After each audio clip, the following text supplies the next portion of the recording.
Okay, so we are up. Welcome everyone to the stream. It is kind of a, random stream. I've been working on a couple stuff this summer, and now I have maybe some opportunity to show some things. So, I'm going to work a bit, and then when people get here, I will show off some of the stuff I've been working on. So I'm going, actually, let me hide this. I don't want that. Scoreboard, objectives, set, display, sidebar. I believe I just do that. That's because we have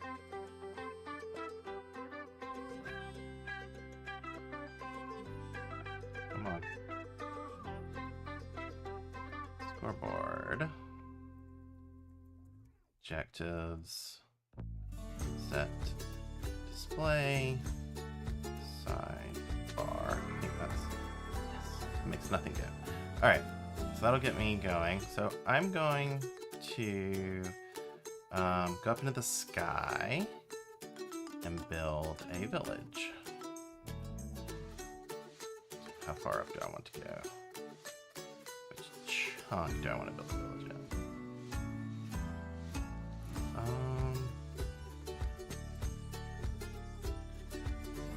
Put it in this chunk of this villager is in.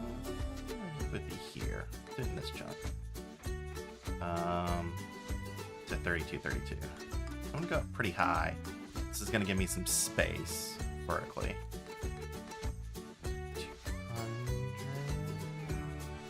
Enough. I'll go higher. I'll go 220. Should give me room. Set. Block. Where are we going to set this block to? Stone. Whee! Okay. This will work. Build out a platform.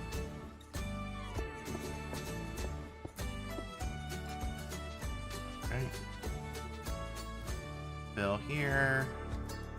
-1. We'll do 15. -1. 15. Stone. Got my platform here, which I'll build my village. Get my pumpkin down so I make sure I remember my directions.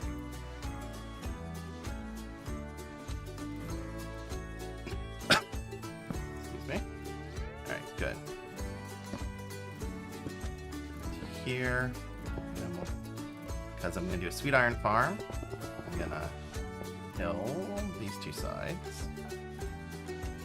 Room for drops, even though we're just going to let the drops despawn. Okay. And then I want to add another layer here, so I'll do the normal. Actually, we can do this stone. There we go. Let's do it like that. Now then I'm gonna build a layer up. I'm gonna need some, doesn't really matter. I'm gonna just go ahead and do cobble because I'm used to using it for the edge. Let's try something else. Ooh. What do we think? Chat. Wax weathered. Copper, we'll do that. And then wool, I want some wool. I'll go ahead, I'll still use white wool.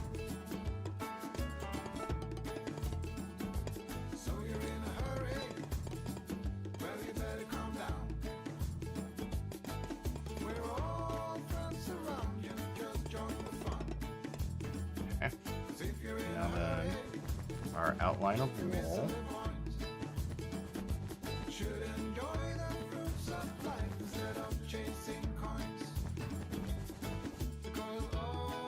And planks. If you haven't seen my update, we're going to use planks here because of a bug in the game. You can't use dirt paths anymore. It messes up paths. I mean, you can work around it if you like the planks underneath the dirt path, but let's avoid that.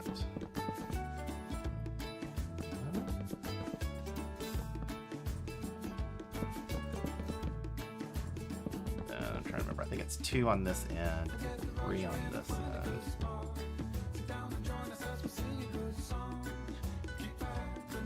I think so. Let me know if it's different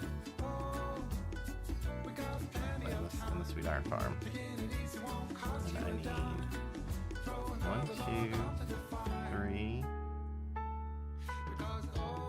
and 4.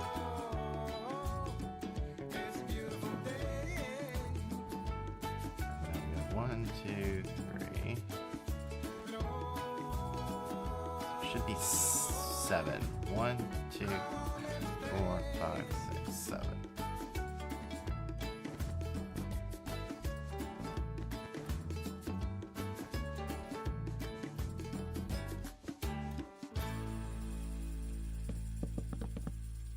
Should be this platform set up.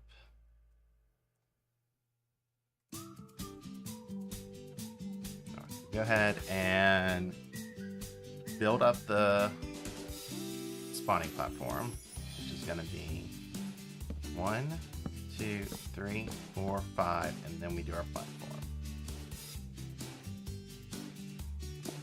Do that. 1, 2, 4, 5.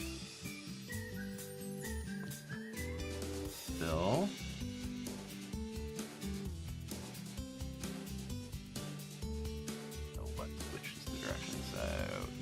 West is the shorter one. So 15, 13. Stone. Okay, that should be good. And we go through and put, I use frog lights today. Use frog lights. That's it. 1, 2, 3, 4.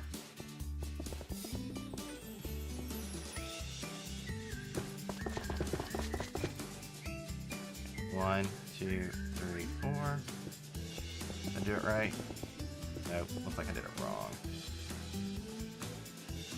Oh, well that's why. It's too extra long.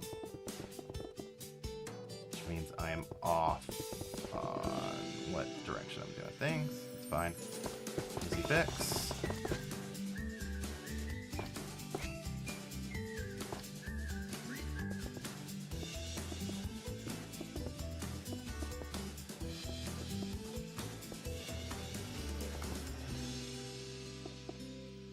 Okay. So part of our spawning platform done. Now let's put a border around it.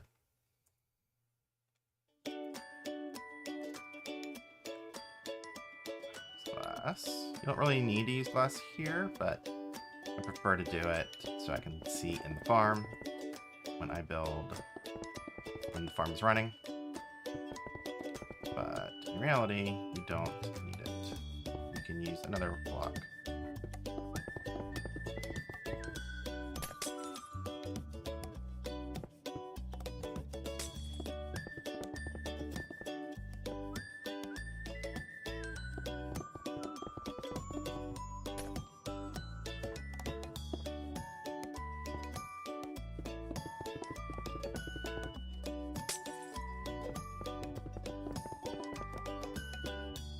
Hello, MV Craft.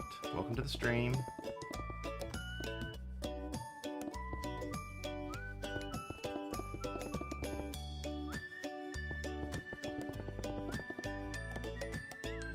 think this is all the highs I'm going to go up. Okay.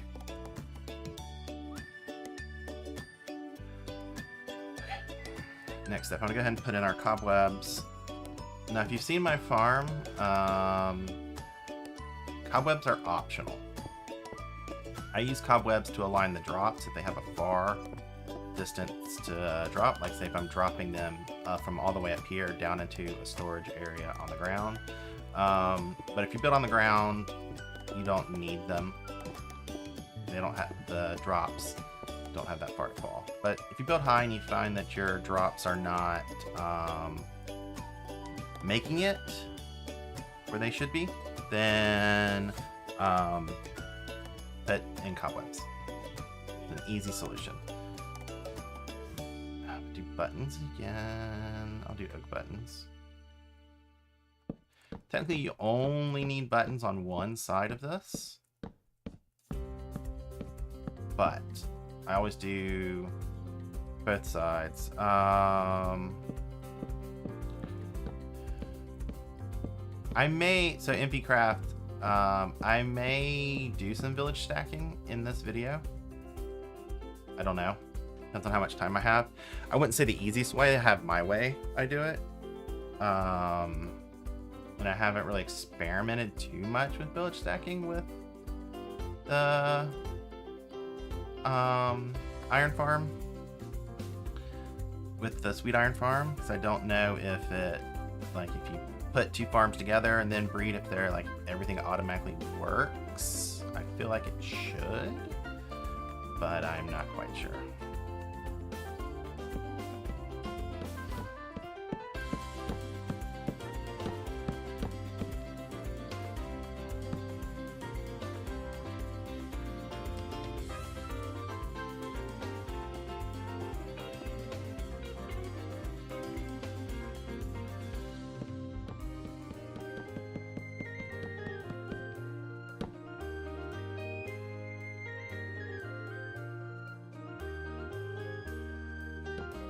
But if you hang around the stream, as soon as I'm done with this farm, I'm going to show you some cool little tech that I have been able to work on this week. But I need to get a full-on village first to do that.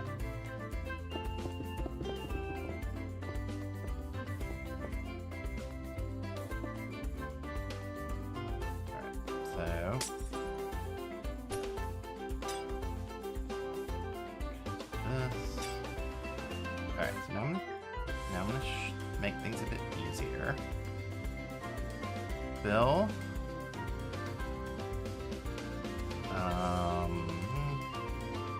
Actually 15. I'm gonna replace all the fence gates I've put in with open fence gates. You can do this without too much issue. So what do we want? We want warped fence gate. We're gonna do some block states with open bit, true. Actually, I think we have to use equals now. True and direction. This is the direction one is what's gonna get me because I'm not sure.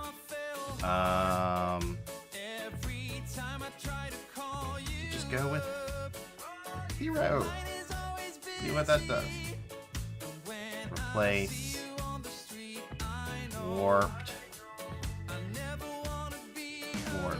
fence gate. Yes, that's exactly what I wanted. Wait, missed some. Easy enough to fix.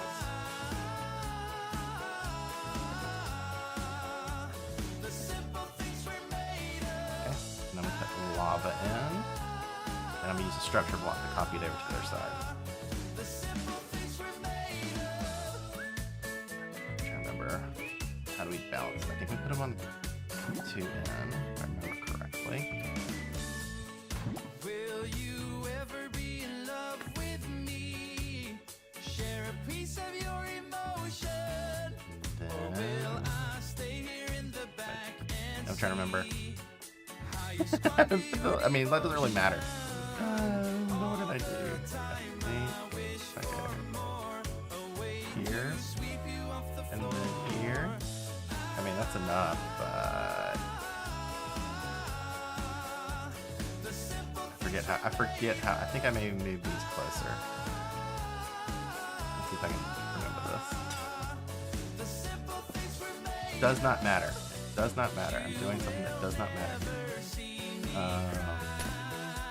But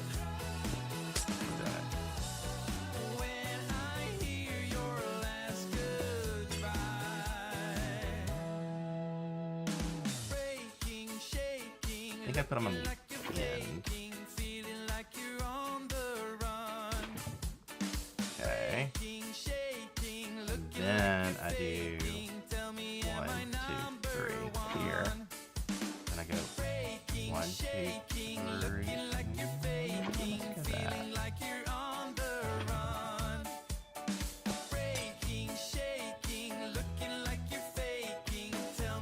Something like that. I'll do one more over. I'll do one more over. Watch my video if you want to see how I normally place lava. It does not actually matter. As long as it's in there.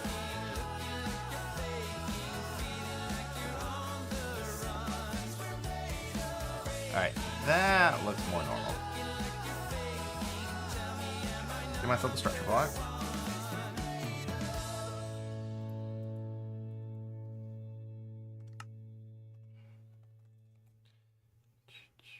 Alright, so.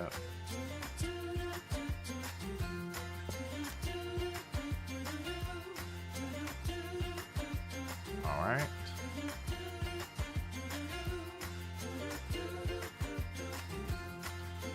So then we're gonna do, I only need 3 wide.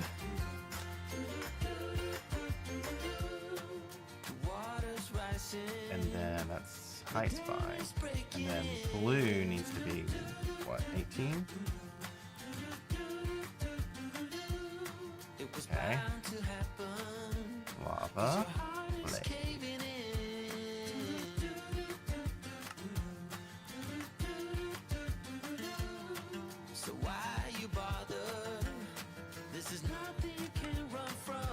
Okay, that's loaded. Got.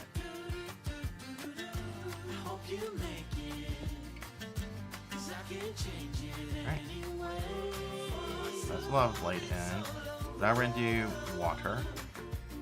I'm actually gonna use ice here and jump into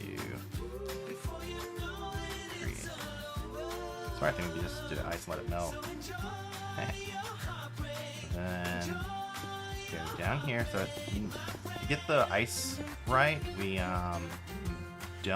put 1 layer down. Okay. So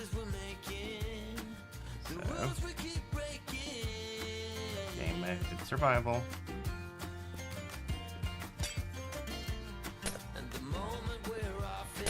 So if you like things balanced, you just have to live with it, because if you balance it here, the water streams will not work with the iron golems.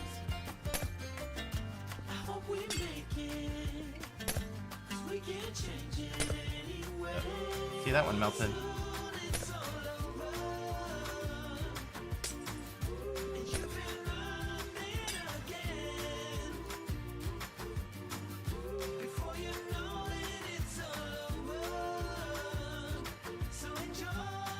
That's because golems spawn on the corners of blocks, and so regardless of whether they go, it's regardless of where they spawn, when they spawn on the corners, they're going to head towards one of the lava plates. But if you put 2 down, because you must have a symmetrical center, then there'll be a dead spot in the middle. And so if you really need to do that, you would put a lava blade down the middle as well. Alright, next step. Fletchers and workstations.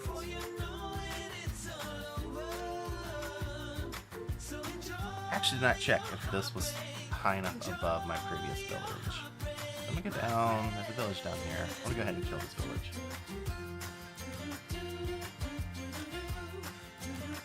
Kill this villager.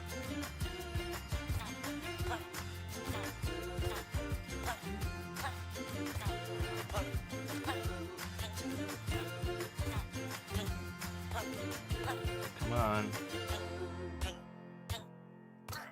There we go. I might as well break the bed too. Okay. So I'm going to come back up here. Now we can start putting in workstations, villagers, beds. And then I can show off cool tech.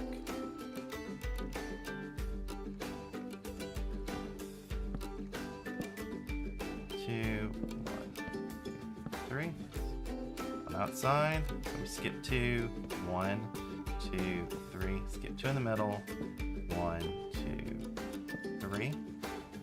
We'll do a similar thing here. 2 in the middle. This is 4. I can't remember. So 6 and 4. 6 and 4. So then I need to be over 1.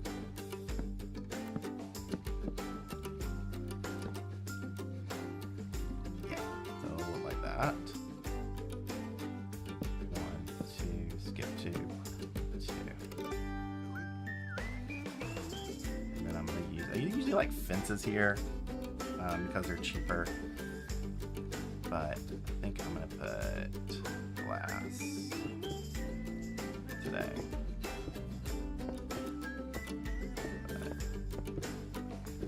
I like fences because I can see in. Just like I like glass up top. I'm gonna put glass here today.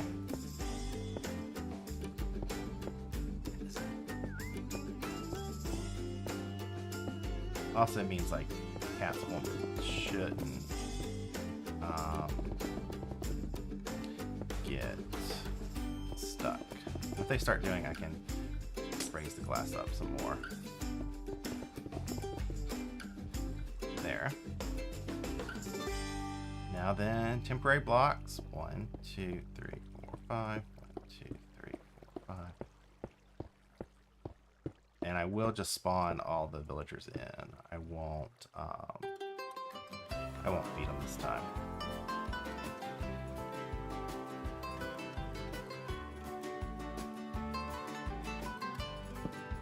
Two, 3, 4, 5.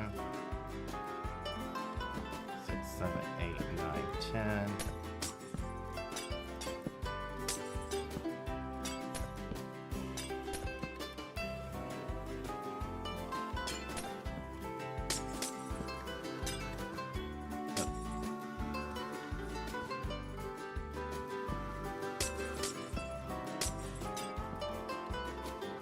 Alright, that's the farm done except for villagers, unless I forgot something. Spawn! Wait, I want villager. Okay.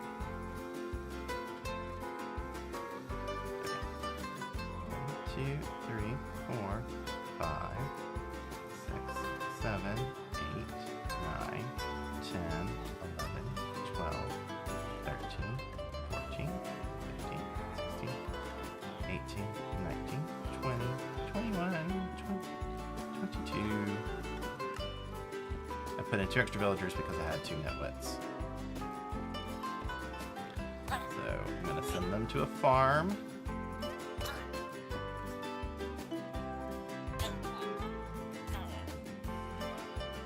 Unfortunately, this is the... Okay.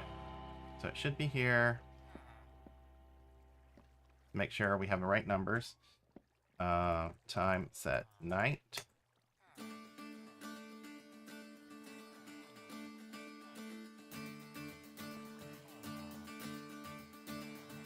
Okay. Time set day.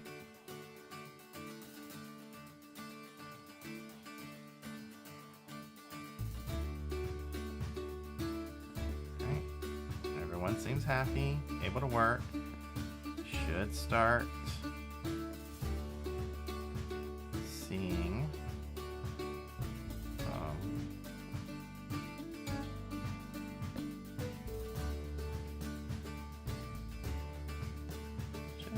iron golem soon.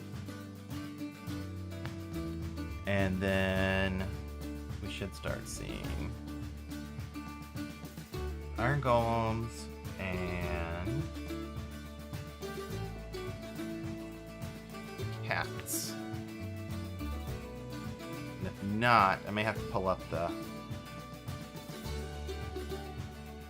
data for this world to figure out what I did.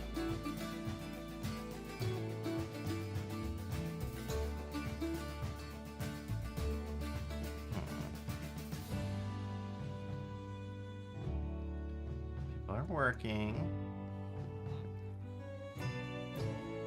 They're working. I haven't seen cat spawn. If I don't see cat spawn, and the center of this village is off. I don't know why that is, because there's no village down here anymore.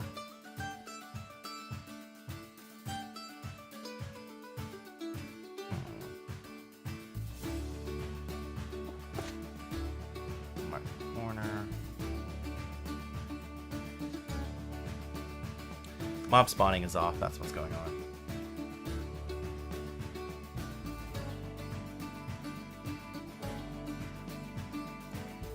There we go. There's the cat.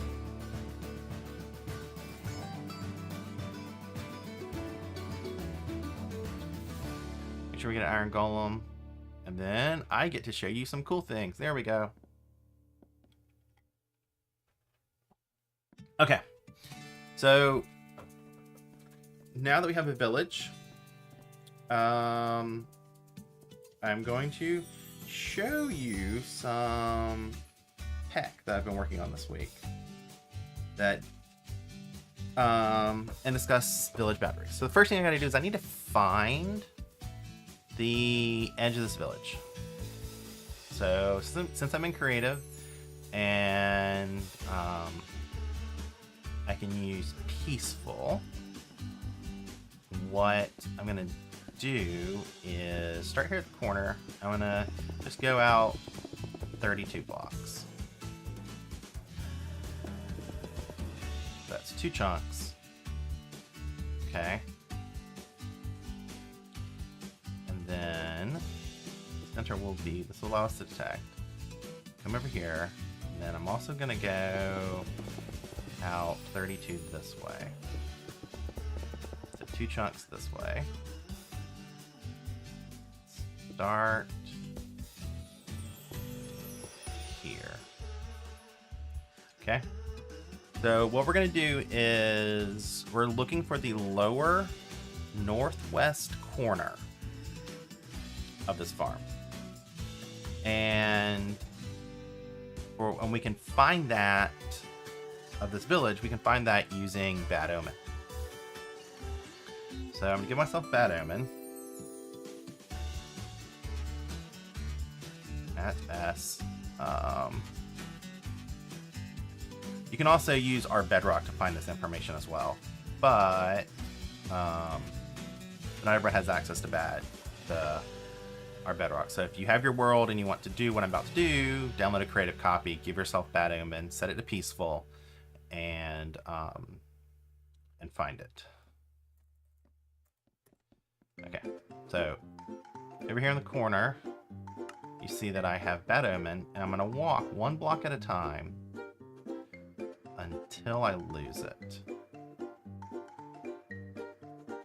Actually, I may be actually out. Yeah, I'm too far out. So I haven't lost it, so I'm going to come closer. Alright, so I'm going to go this way now.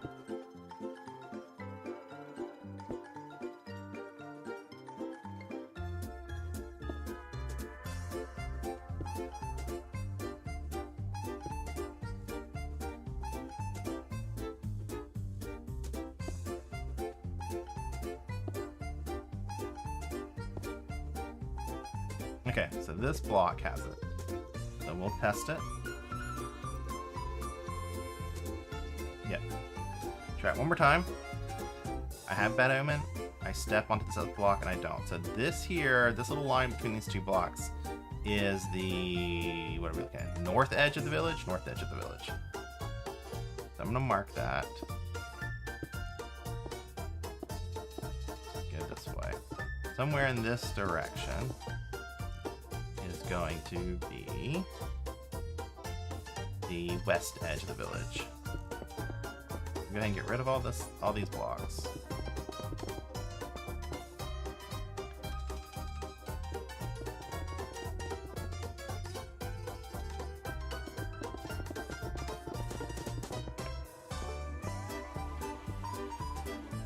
Okay.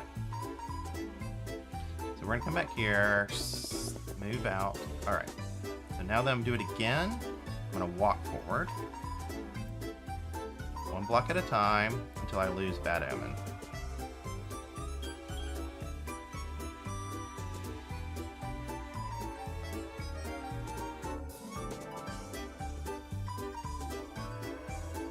Right here.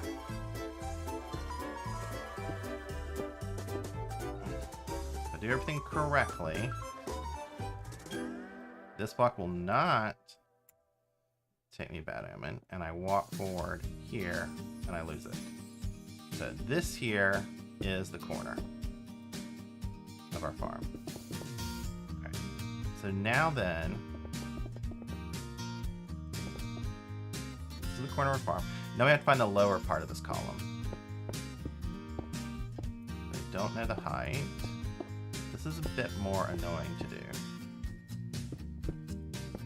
I mean, it's one of two locations because the beds are two different heights. So I'm gonna come down here, but this should be, I should be in the farm here. Have bad omen. And now I will lose bad omen when my eyes are inside the village's bounding box, not my feet.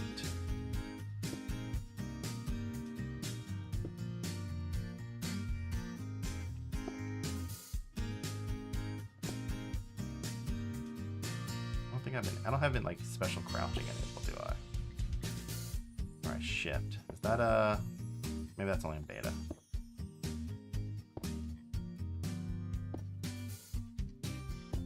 Nope, I've lost it. So we give it here. Okay, so I still have it. So if I move my head up one... So here. So if I do it here... I've lost it. So that means one more. So here, this block, actually, this block here is the corner of our farm.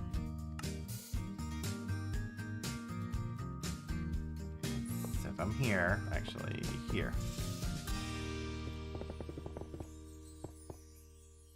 Because if my head is in this block, we're good. I can show you. My head below it, bad omen. Don't get it. Right? Okay, I'm gonna lose it if I go up. Oh, not because I'm in the village. No, I'll lose it. I'll do another thing. I'll do, let's get a slab. Slab will probably work here.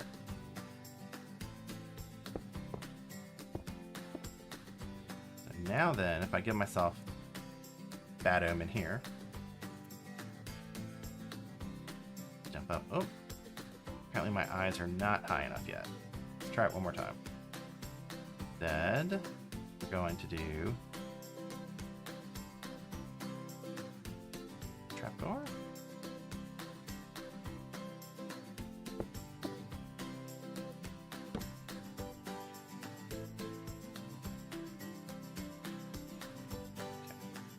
Try it now. My eyes are not quite high enough. Oh, see, now I lost it. What should I do here?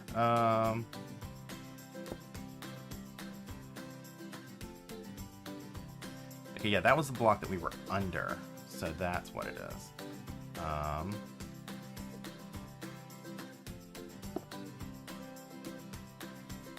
1, 2. It should be.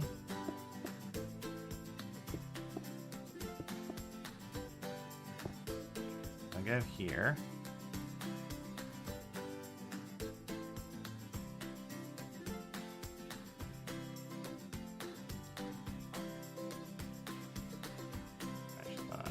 This way. So I'm under. See, right when my eyes got above this block is when we triggered. So then I guess we're going up one more. Like I said, the lower one is a bit harder because it's not about feet.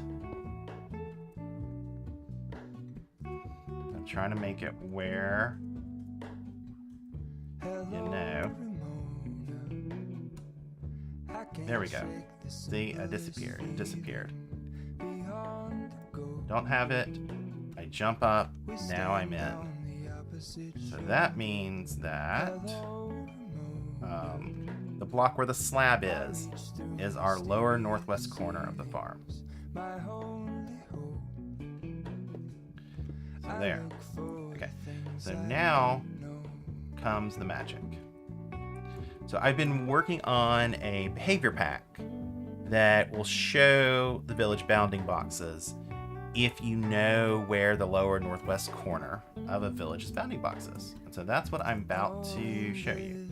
So it can work a couple different ways, but the easiest way to do it is once you found this spot, call function BBB mark village.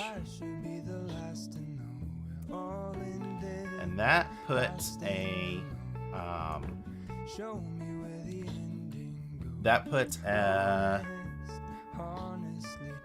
armor stand with the name VBB on it, and that causes all these bounding boxes to be drawn. You can turn individual bounding boxes on and off, and I'll talk about them. So this lavender bounding box, this is the village's AABB. So this is the core bounds of the village. So this is its bounding box. That's what defines the center of the village. So the center of the village is this red cross right here. If you look in, there's a red cross. It's the center of this blue box. This 2x2 blue box is the center of the village, and it's marked by this red cross. Now the bed that is associated with this cross is marked by a green line through it, so you can see the bed. So this bed's the first POI in the POI list currently. If I add more villagers or change POIs around, it can change, but that's the one that it is. Okay, so that's that one. This white box, that's the golem spawning area. So that's where golems could potentially spawn. They always spawn at the highest. They always attempt to spawn at the highest possible block, highest reasonable block, let's say. And this farm is designed such that all the blocks kind of fit that. There's a border around the edge that's intentionally doesn't really affect rates, but otherwise with the rest of the spawning area is valid. All right, so that's that. Now then, we'll go out to this blue box here.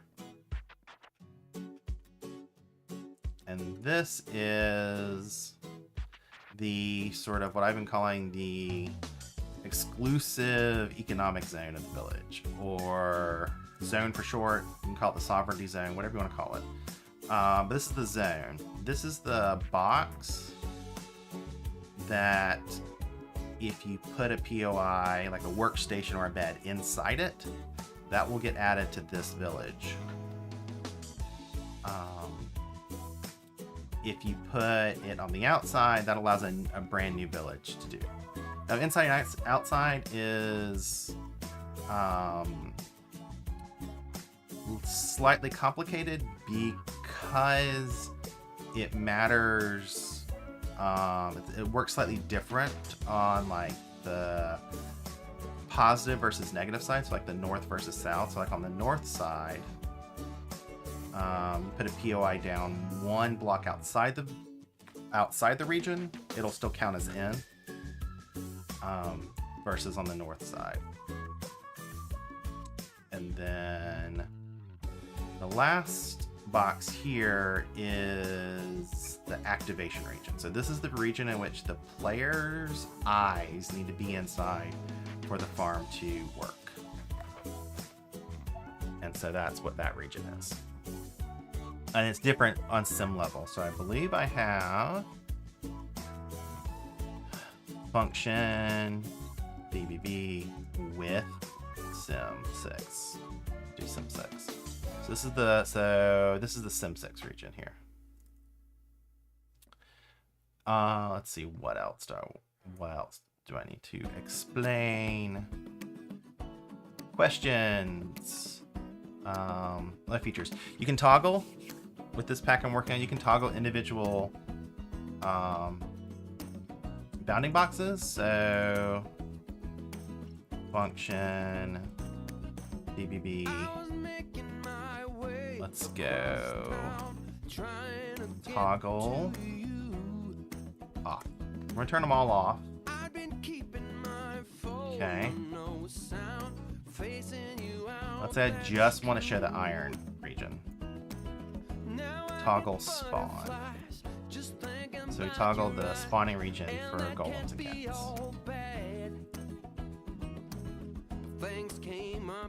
So that's what you do. And there's toggles for the other ones. And so that's what these do.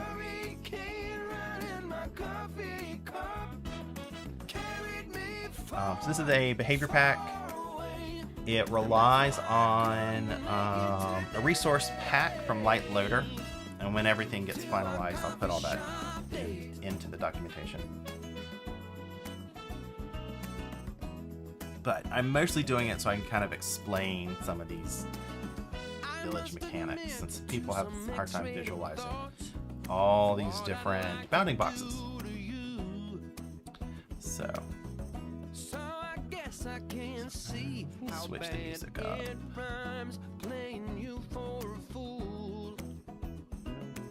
So I pick up the phone, dial your number on the tone to set things straight.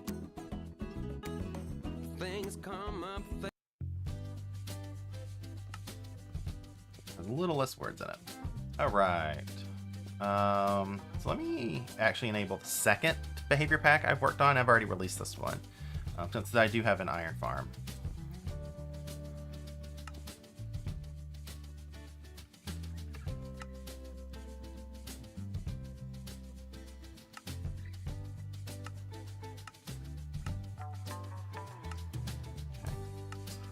So this is my fig, my follow iron golems.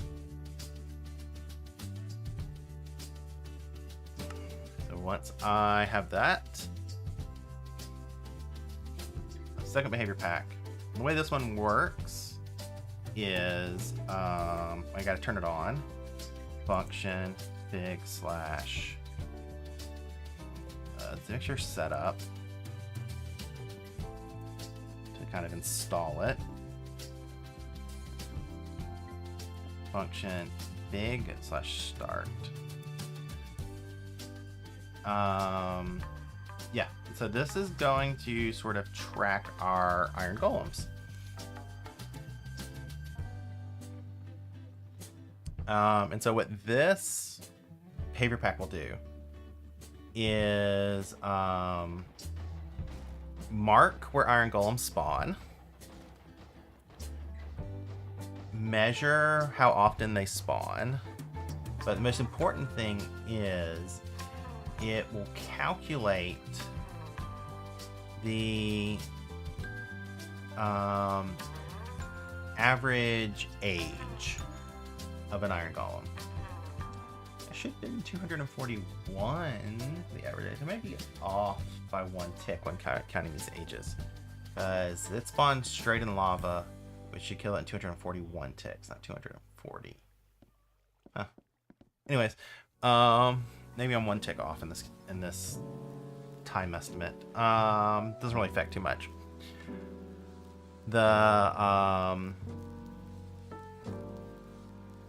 So should probably test it with lava spam, make sure everything is the same. But anyways, yeah, so it measures over here on the results. The important ones to look at is average age times 100. And so right now we've had one golem that's been measured, and it lasted for 240 ticks.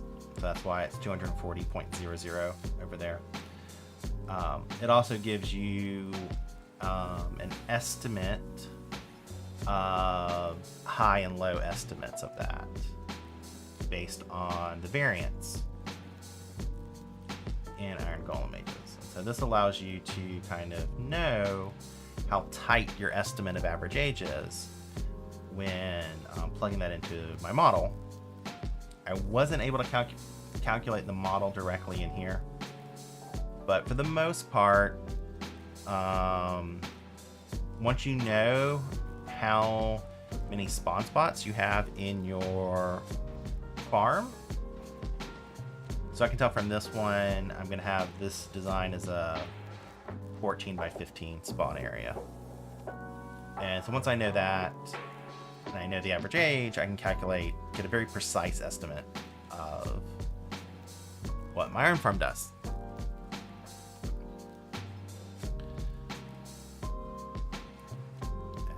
even put bounds on it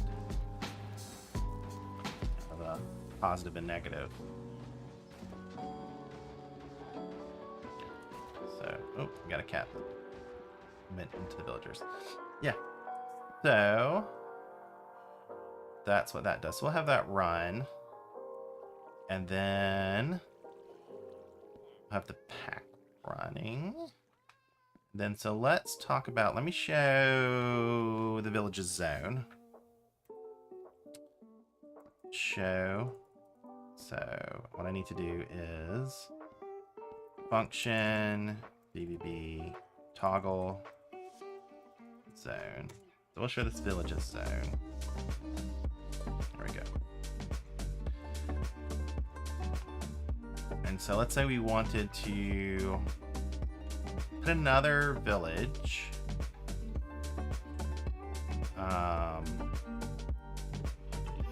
Make a unique village. So I'd want to come down here and make sure I'm building like below this line.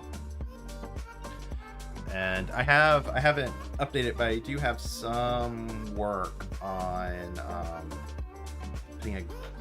putting additional lines for like zone and stuff, grid lines, makes things a bit happier. But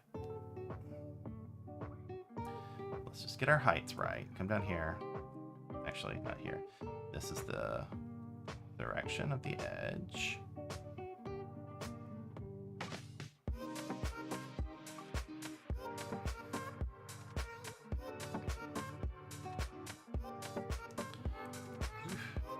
My machine does not like loading the new chunks.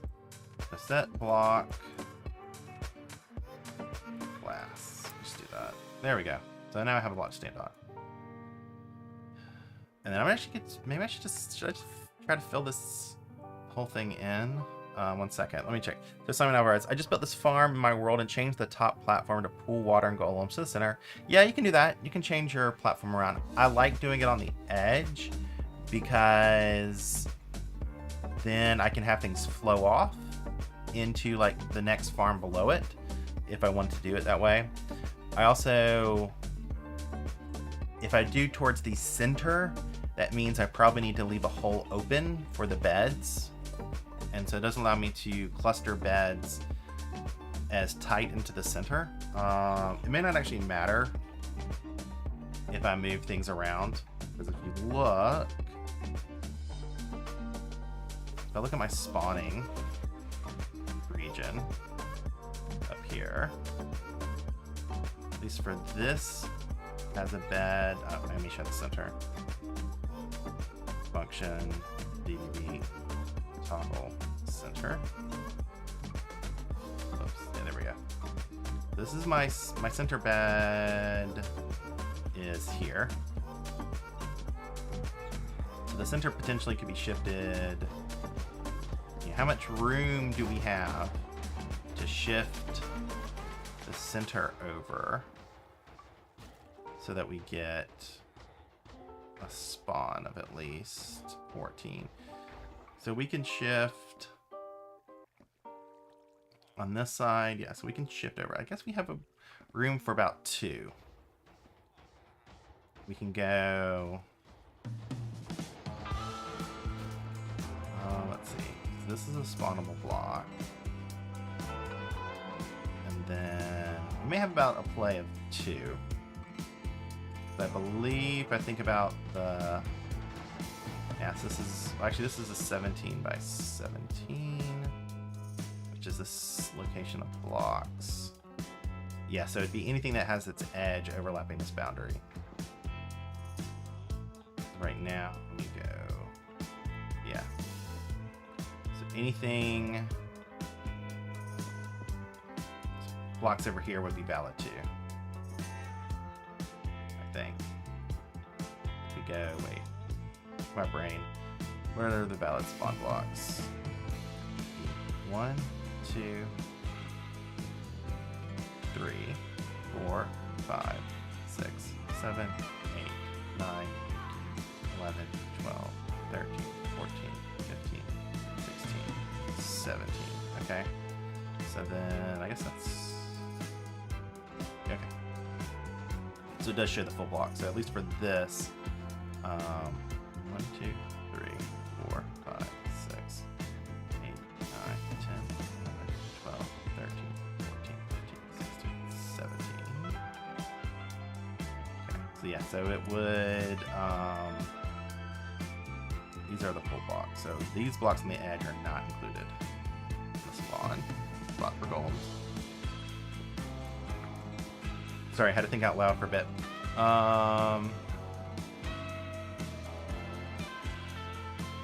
And so...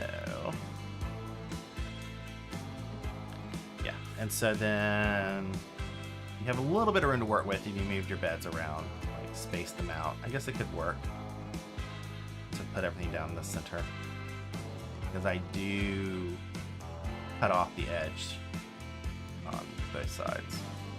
Yeah. Okay, so where was I? I was talking about here. I'm going to build another village that I'm trying to get to. I just need to make sure I know what height. So 147 is the height. So that would be the height to go through. So if I would need to build below that. So I'm going to come up here, this chunk. What's it? I'm at 32, 32. Yeah. Fill 32, 147, 32, I think is what I said. Correct me if I'm wrong, chat. And fill 47, 147. And then 47 with, I'll just do glass. So that's my...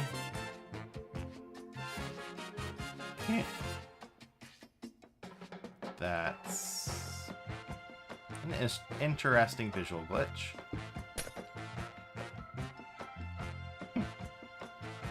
Okay, that seems about right. So it's not, if I put a bed on top of that, it'll join the previous village. So that's 147. So my beds have to be below this. Right? My beds need to be below this. Actually, this is the top layer where beds can be. That's what I'm saying. So that means another layer of beds and then a platform.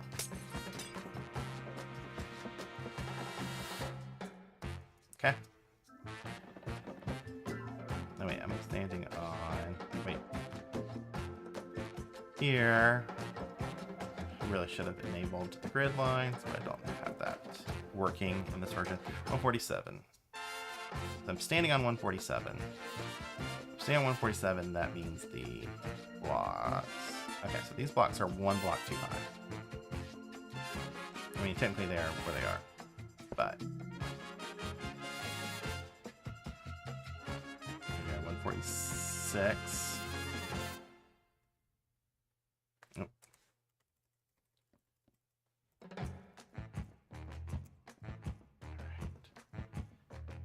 This one, we want to do air again. So now, 147. These are now the top blocks. The highest blocks I can place a POI in, so it will not join the other village. This is how we're going to stack our villages. So that means bed here is going to be our platform. Fill in. -1. We're going to use planks again. 15. 15. Okay. We're going to go.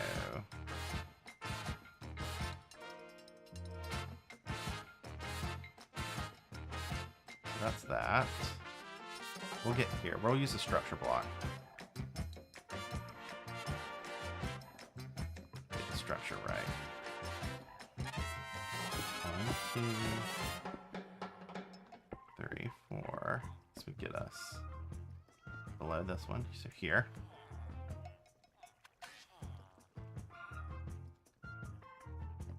And then, well, I will do.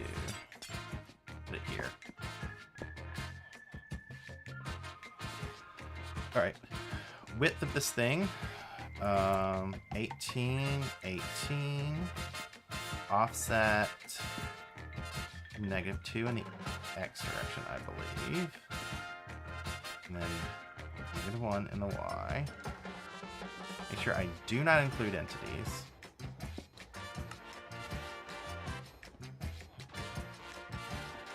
So far that looks correct. Height-wise, that's always a guess for me. 10. I need to go a little bit higher. 14. Oh, that looks nice. Structure. Nope. Iron farm. Alright, so if I do this.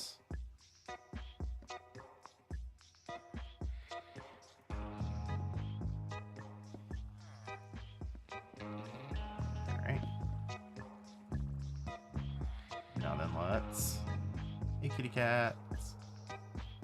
Let's come in here, and I believe I need to put it, I think here.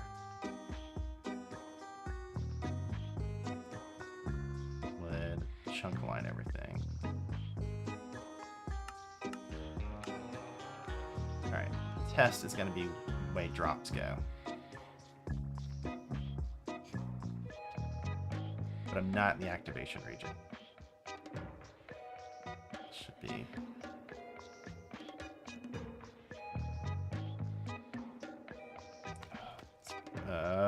Function, BBB, toggle, sim.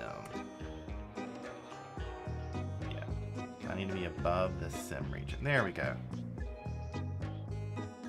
If I'm not in the activation region, then the farm will not work. So that's what I'm going to be doing here. Drops seem to be aligned correctly. Probably the best thing to do is go 150, so 31, 32.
This all fill.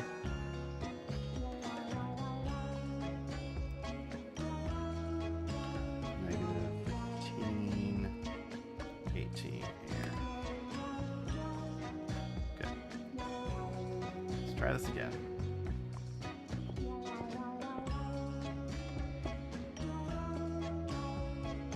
So this is the corner. This is where I need my structure block.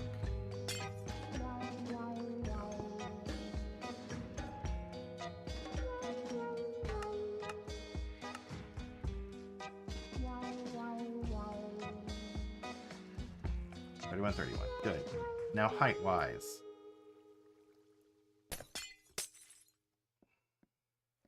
Remember, it was 147. So standing on 147.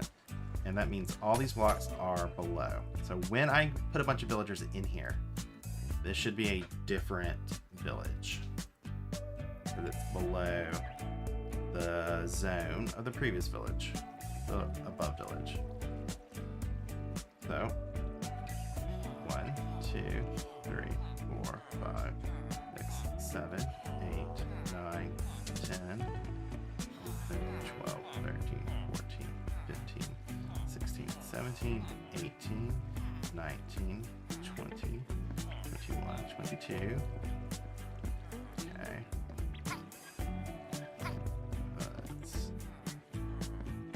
Oh, sorry, dude. And then where was the... There we go. Yeah, see, he's sleeping. Fortunately, I do not need you for testing. Okay. Time, set, night.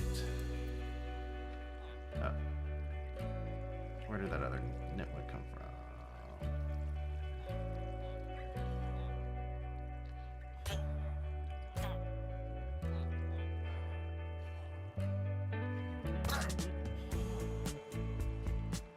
Okay.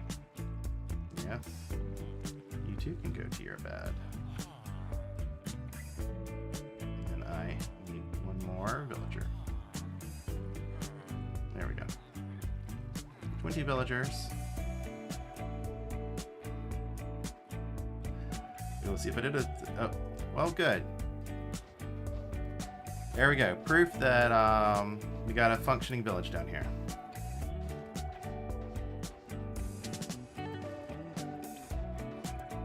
There we go.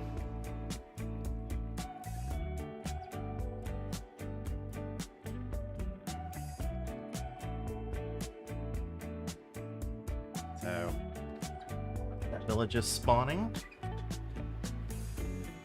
And kind of waiting to look to see where. Go. I'll do the other region in a second.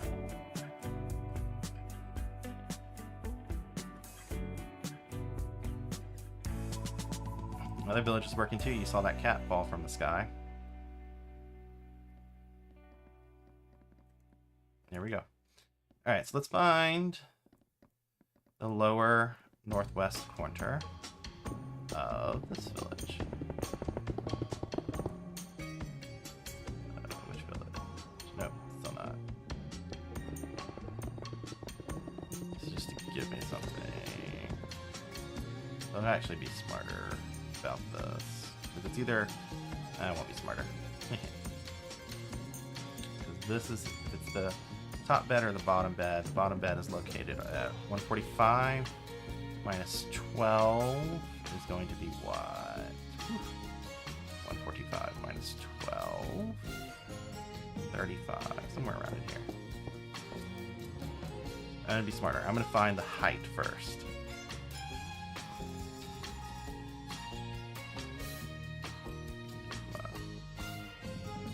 Go out for bad omen.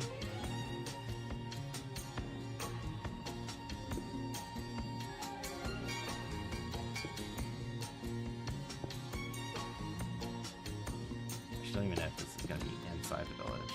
My bad. Try to get lucky. It might be 2 out. Yeah. I gotta move in some. I'll just get rid of it in the other village. What I'm going to destroy. So let's be a bit smarter about this time.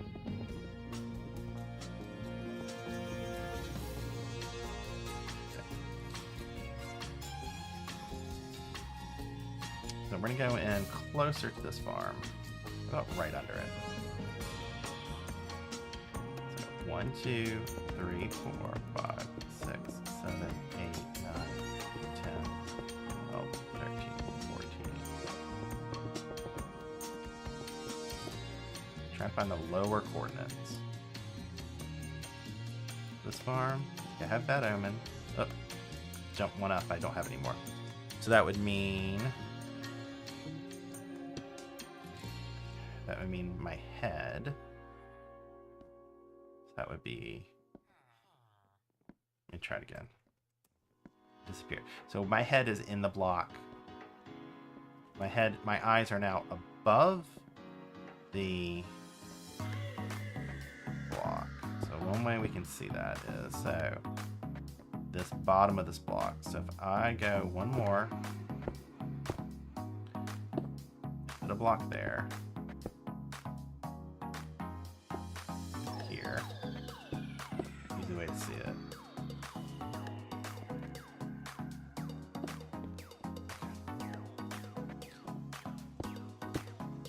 Alright, so give myself Bad Omen. I should not be. And I go up. Yeah. So then this spot here is the lower level. That would mean here. Somewhere along this line is the lower limit of the village. Go here. Step, step, step, step, step, step, step, step. Oop.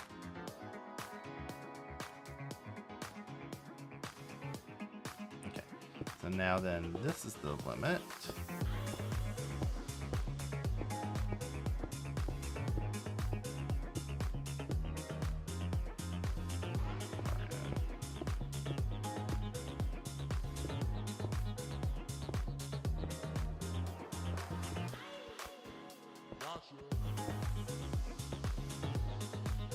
Not gonna be that far because this one was on the edge, so boom. How far do I have to step in? 2. Okay, so right here. So that standing on that block should be it. So I'm gonna mark it with, what do we call it? Emerald.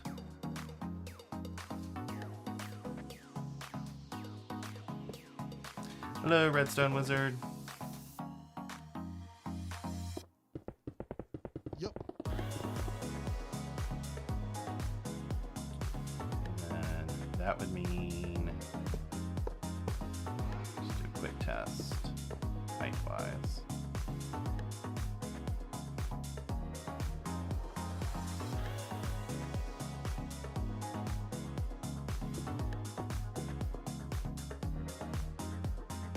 Bad Omen.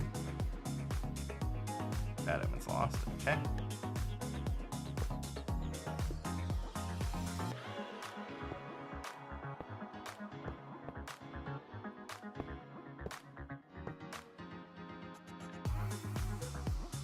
Here. No Bad Omen. Bad Omen is lost. Bad Omen. Bad Omen is lost. Okay. So now we found the lower northwest corner of our lower village.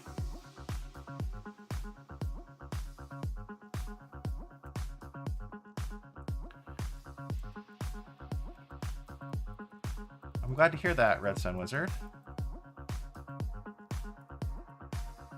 What am I doing? Function.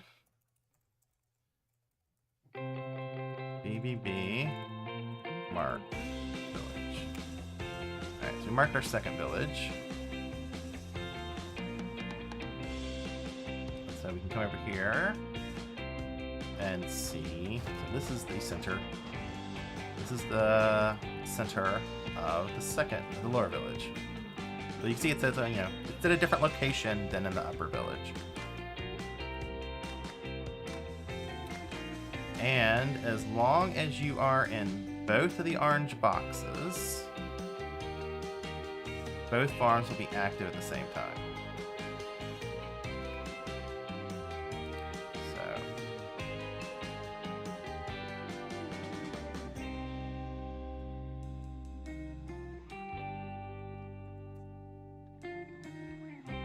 that's how. So in this region in which both of the zones overlap, so I guess we're here. If you put a POI section in here, it will get assigned to the closer village it is, where closer has like a weird definition in village mechanics. It's not, typically doesn't matter too much to know exactly what counts, but this is what, now, two villages. This is like how you would stack. If this is how you would locate two villages if you didn't want to deal with stacking mechanics. And so, and I can see, you can look at the spacings. So this platform I'm standing as at 145. Come up here. What is where we are? At 145. 222. Let's do the math. 145. 222 minus 145 is. Should be able to. 222 minus 145. 77. We have 77 blocks between them. You do have to kind of, so let's see, the center is a top bed in here, and then center down here is a top bed as well. It's not guaranteed they'll always be top bed, so you want to give so give yourself a little bit of extra room. 77, I think, is probably enough. I mean, we know it's enough because of we did the layer.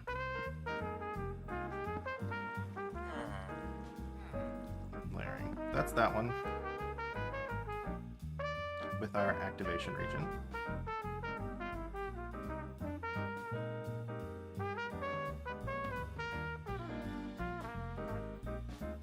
So if we were going in Sim 6, so I will do function, BBB, what do I want? With Sim 4.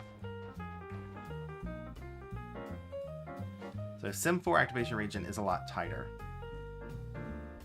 You see how it's kind of much smaller, this overlap over here? You have a little bit of tighter window if you want to activate also. Like if you're building on a base, you would kind of think about what Y levels are you most common at, and you would build it like that. So then let's keep our Y levels the same, and let's do a horizontal spacing. So that's going to require, let's see which way do I want to go? Maybe this way. Yeah. So I still have my structure block.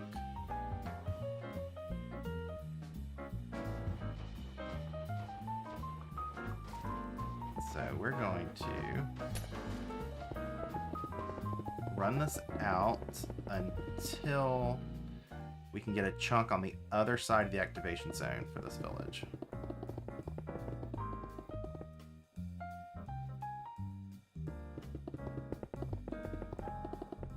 Not the activation zone, the exclusivity zone. Luckily, we have this as a guide. Hi, Lucas. So then, we want to build it on the other side, on this chunk. So where's the chunk edge? So we want to make sure. So this is the cross. We want to make sure that all the beds are outside this region. And then I believe the next one is like one block over if I go down.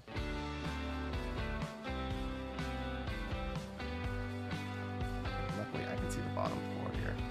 Let's see here. So this one is at -56. I'm stuck.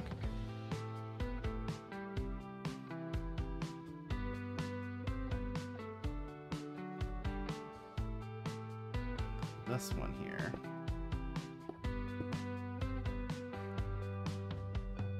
Yeah, so it would be here. So as long as we're outside here, both. I mean, we're already below this one, so it doesn't really matter. But the other one is now I need to find a chunk. And I like chunk aligning. I think this should be right. Yeah, because it's gonna be shifted over a bit because the bed's not in the center. And if I do here. I mean, I could make this work as long as I know I could make this chunk work for getting things closed, but I'd have to make sure that I only put in half the beds or one bed at first. That would be far enough away to keep them from doing it. I'm gonna do that. Let's see if I can get this to work. So that means if this is the chunk edge here, we're going to put our structure block in here. That should, everything should be chunk aligned, because that's the chunk border.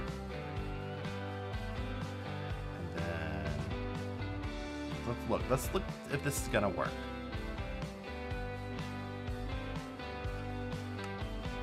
Say we build our farm like this. Nope. You see just barely. I mean, yeah, just barely these beds are inside. So I couldn't even, I'd have to do a little bit smarter. But since we're going to see this on Sim 4, I'm going to go ahead and do this in a smarter way. Require me to break the beds. I hate breaking the beds.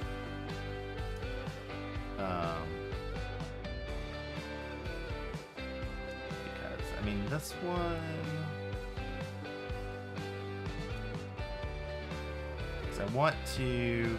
The difference here, like, we have a very slight, narrow window to work with. The difference here is that this bed here is the origin, but if we consider the fact that we won't know unless we do all this work what the origin is. It could be any one of these beds. Okay. Run out. So yes, this is not. If we really want to be robust, and let's say like everything gets broken and recreated, I need to move this out one more chunk. So then let me go ahead and delete all these. I want to make sure that we have the rope. I want to make sure it's robust.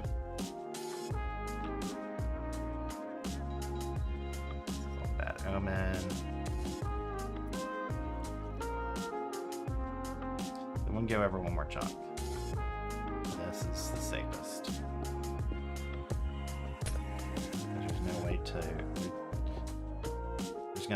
There's potential overlap of the beds.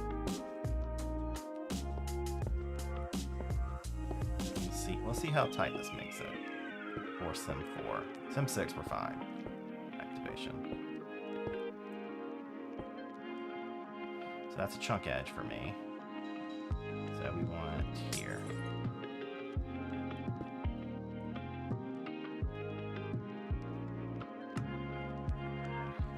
now... Did I go over too far? I went over too far. I went over too far. Make sure. Yeah, because I started here. Thought I was going over too far. Where's the other chunk at? Oh, the other chunk at is like here.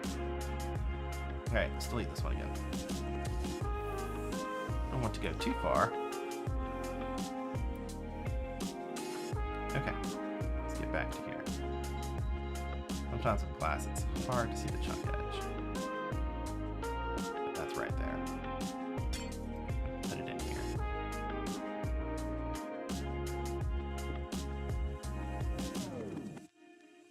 Chunk edge.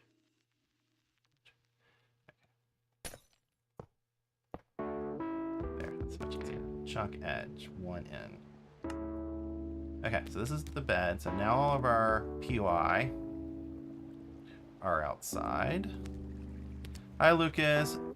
Hi, Ecotl. Also, if I didn't say earlier, I'm glad Redstone Wizard that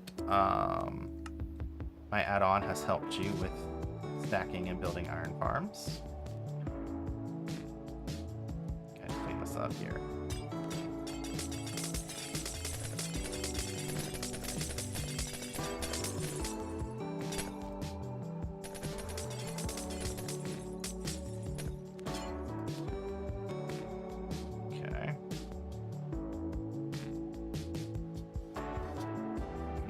Here, spaced it out. Then, and this should be 6 chunks between these. I don't know why I just deleted the thing that would tell me that, but that's what it should be. Okay, so now then I'm going to put villagers in here. Should get another village.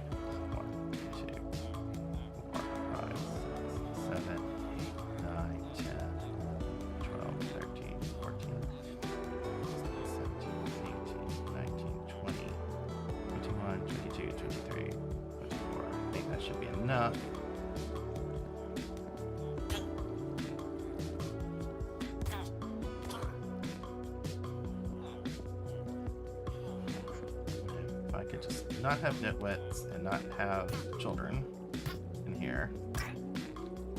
Easier. I really don't like culling them, but I only cull nitwits in survival. Children, of course, are grow up. Yes, I know. No.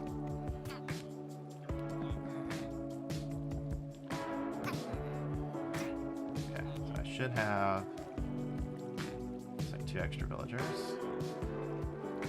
Time set. Night. Let's put them all in their beds. Whoever doesn't have a bed. I mean, I don't think you have a workstation. Or you either.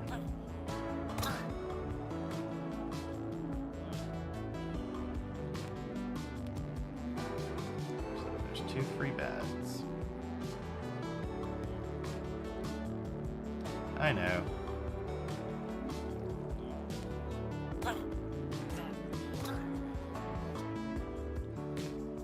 Come on.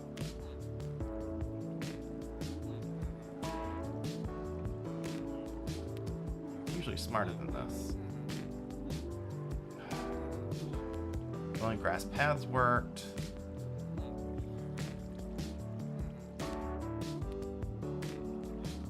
Okay. Everyone's in. All right.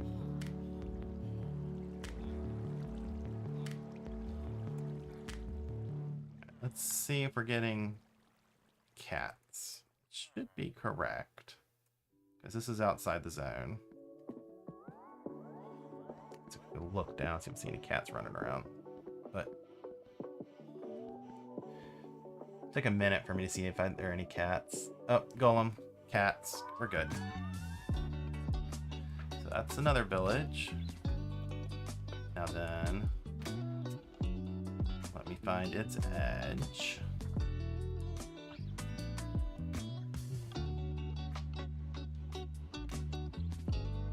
Actually, should I do it in our bedrock? That is quicker.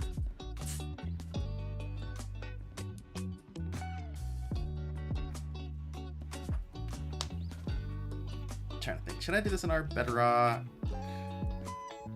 Get the village edge. It'll be faster. Yeah, I'll do it in our bedrock. Give me a second. I gotta exit out of this so it's not running. And get a new terminal. Big font terminal, so you can see it better. Alright. Alright, so then, so I'm doing a quick R terminal. Library R bedrock. Library tidyverse. Then so I have R bedrock load, so I can do list worlds. So this is my test BBB world, so I'm going to copy this and set it to a variable. Actually, db path is equal to. Let me change this real quick. Come on, don't zoom in. Should give you good space and not have everything shoved at the bottom. Do that. Okay, so now then, I'm going to open the DB. DB is bedrock DB, DB path. Bedrock DB, DB path. Okay, that's going to open up our database. I'm now going to pull all the village data.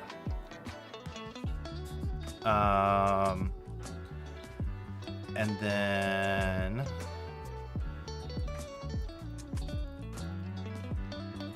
DB, what do I want? So let me pause here a second. How can you make figs stop marking spawn points? Question. So that you will need to edit fig.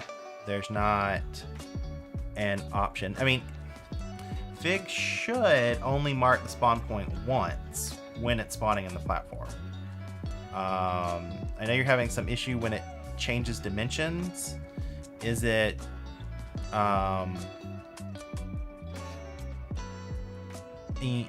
is it marking inside the portal? I don't know where your portals are, where it's doing the obsidian.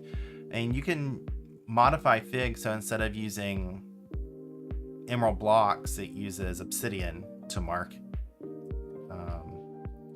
And just look at the behavior pack and change that. You could search for behavior pack. It's gonna be an on tick. I may look at that later.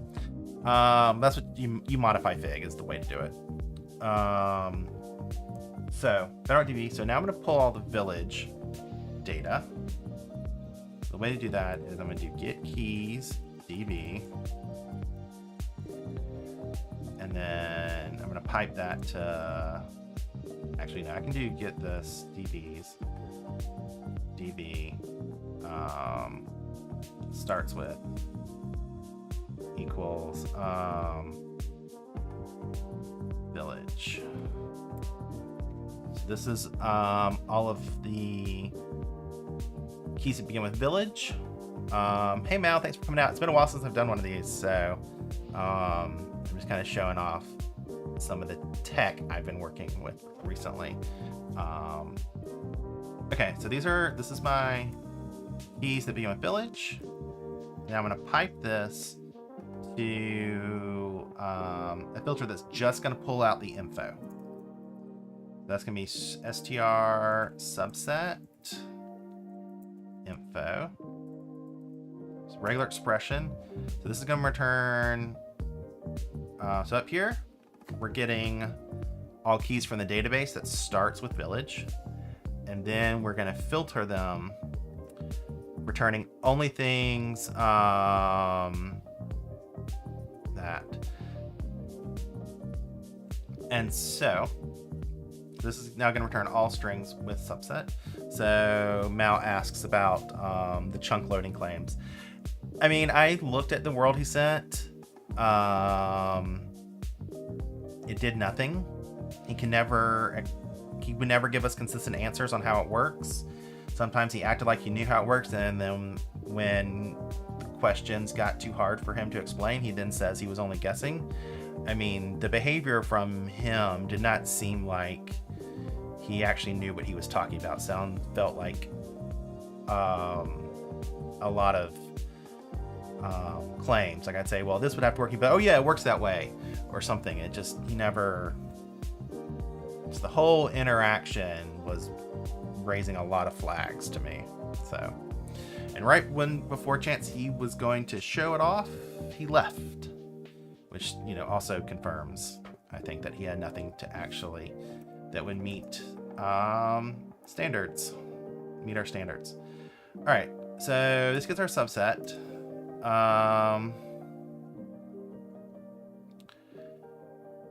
And then, like, the problem with chunk loading in Bedrock is there's no chunk loading mechanic. Like, chunks, I mean, you may be able to load chunks into memory, but they're not going to get ticked. They're not going to, a chunk will get ticked if it's in a ticking area, it's near a player, or you're using a behavior pack that automatically creates ticking areas around specific entities. That's what causes a chunk to get ticked and runs everything inside of a chunk. And even then, some things that run still needs a player near it. Yeah, like if there is some glitch where you can create a ticking area somehow, like memory corruption or something, that could work. If there's some way to create ticking areas in vanilla. But that's not what he was talking about. He was talking about, he was saying that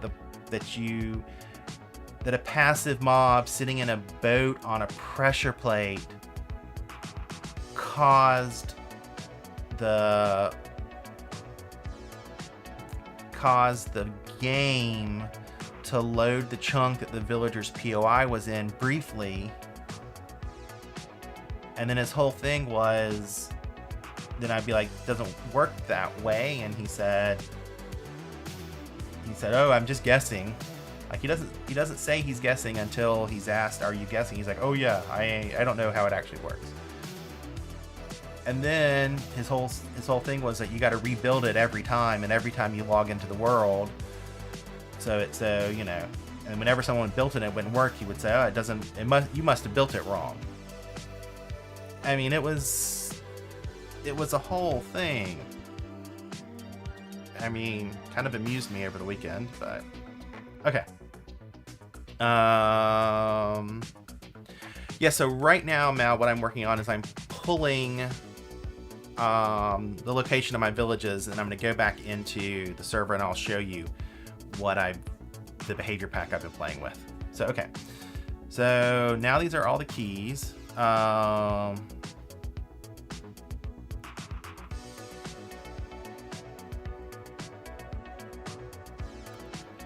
Right, and so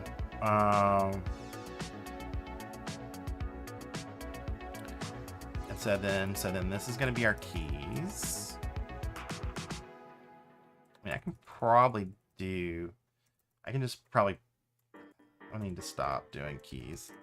We'll get our keys. Ignore the warning message. Get MBT data keys. All right, so this is now going to pull the village info as MBT data. Oh, sorry, I didn't. DB. DB equals DB. Sorry. It's going to get our MBT data.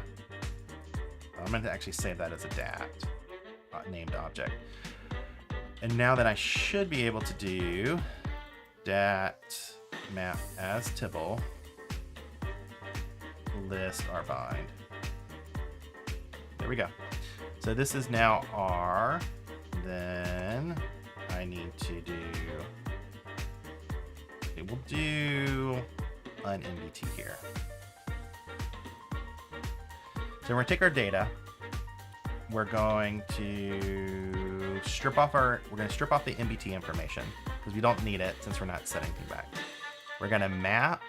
So what dat here is, this is a list of MBT data from our 3 different keys. So it says 3 elements in the list. We're gonna, the whole list of lists, we're gonna remove the MBT tags. Then for each element in the list, we're gonna turn it into a tibble, which is a type of table. And then we're going to bind all those together in one big table. That gives us this. So now to find out coordinates, the lower coordinates of all of our things, I'm going to do tab select x1, y0, and z0. So this right here is now the lower northwest corner of all of our 3 different villages we've done. So close DB. Might as well do that before I go back to the game. I'm going to move this to another screen so I have it up. All right, I'm going to get back into my testing world. Okay. So then here's my 3 villages. So this now is what I've been working on. I've been working on behavior pack that can show various village bounding boxes. So now then, this one, so we're in the negative. So I want to set a block. Negative 105, 133, and then 9. Let's see, emerald block. Okay, so over here, if I stand on this block, okay, I'm standing in the corner, right? So now I'm going to run function BBB again, mark village. So this will put my special spawn point, and then it'll mark this village. So where's the center bed here? Center bed this time is this bed. So this is the center of this village. And then, so if we wanted to run all 3 of these farms on Sim 6, what's our rendo? I think it's here. So we need to be right in here.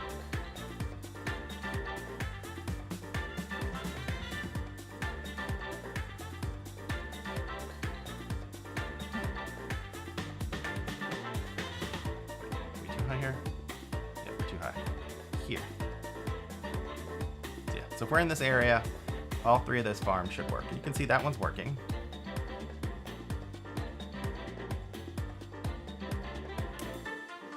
That one should work. I mean, I guess they'll all work because I'm on Sim 6 and I'm showing Sim 4 bounds. They have a little bit more room.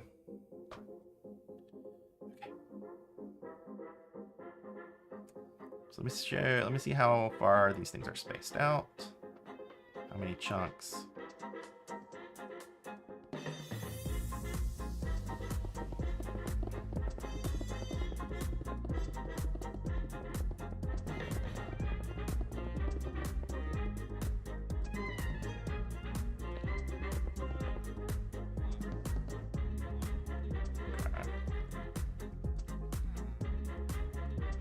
Chunk edge there.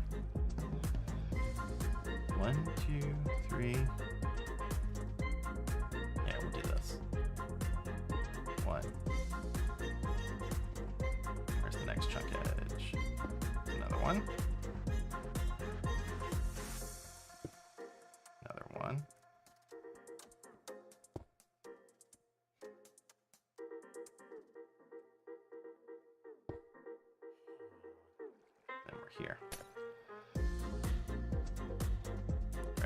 So then if you think about, so for those of you watching at home, they keep asking me how far to space things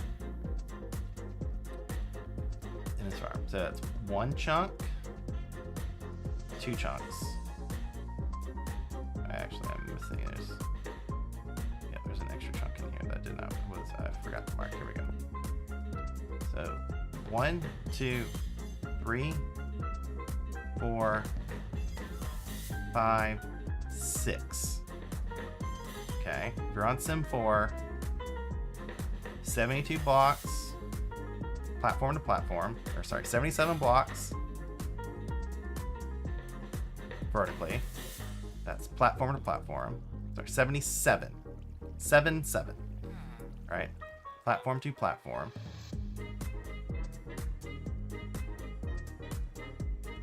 Actually, let's see. No, so we're doing right under. No, it needs to be 78. Because if the top one was a lower bed, it would shift down 1. And so yeah, so we need 78.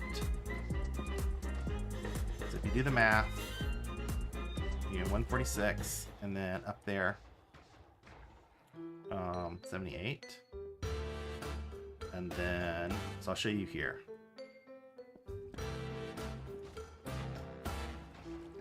So if I come up here, this platform is at 145. 145, is that? Yeah, it's 145 right here too.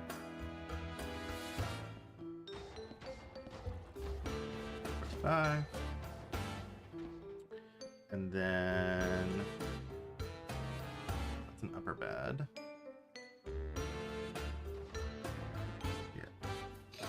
I would need, probably best to have 1 more block of spacing in case everything gets destroyed and redone. Because these top beds, but the bottom beds here, these POIs are actually in. So this is your board. This is my border from the other village, right? Right? Anything here, a lower one, if I place it, let's say the bottom village was created first. If I place anything here, it's lower corner. So, oops. So then, kind of like it's a bug. It's a feature I don't like in Minecraft. So we'll do jack-o'-lantern. Pumpkin. Lit carved pumpkin, I guess it's not a jack-o'-lantern. Here. So the lower northwest corner is touching this line. And that means the way the game does this check, that means that it thinks it accepts that this is inside that line. And so then this one. So these 2 beds, which are 76, 77 apart, did the math earlier, need to be 1 more block apart for safety. So I'll do it here.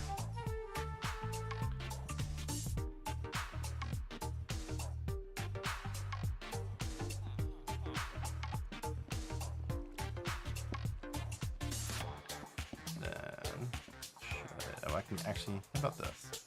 Let's go to the top corner.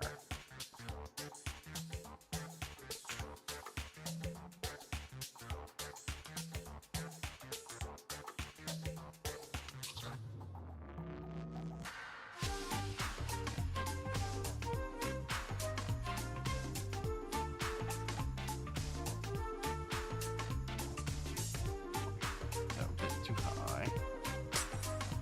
So this block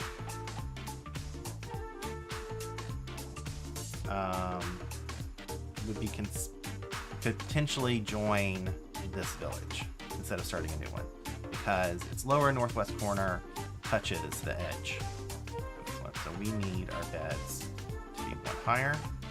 So then 223 for So the beds have to be on top of this block, so this is the lower block.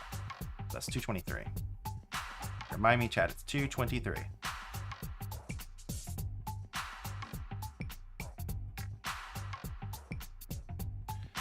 Then come here.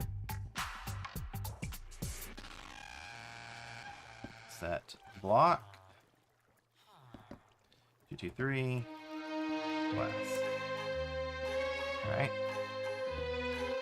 Should be the one. Thank you, Redstone Wizard.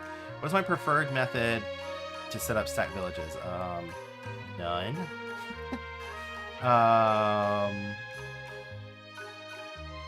I don't, like right here, if I was playing on Sim 6 and I built this in around spawn, we'd have plenty of iron. I mean, we have 4 villages on Tech Rock set up around spawn, and as far as I know, we have not run out of iron. And we can even go as high as 8 if we wanted to. Like, I prefer to not stack villages. Like, stacking villages is great if you want to like build a place that if you want to like build a place where you're just going to AFK and generate tons of stuff. But you don't have to do that for iron farms. You can just build a couple around your base and space them out far enough, and they're like always on. Yeah, as Mal says, yeah, they're reliable. They never they don't seem to break. They've broken occasionally in the sense that sometimes someone puts a bed too close and it gets added, but you can kind of see at night if there's an extra villager wandering around and take care of that problem. But yeah, so 223, so that means that that's 224, so this should be a flat. I should be standing on a, what did I say? It was, yeah, so if I'm over here, just making sure that the platform, yeah, so I should be standing on the platform. So I think I'm 1 block too high here.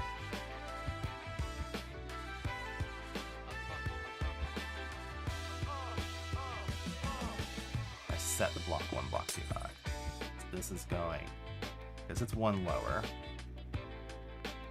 Load. So I should be standing on 223. There we go. And then it should be lined up. This one should be like 31. Okay, I think that's correct. All right, let's put some villagers in here and we should get a 4th iron farm.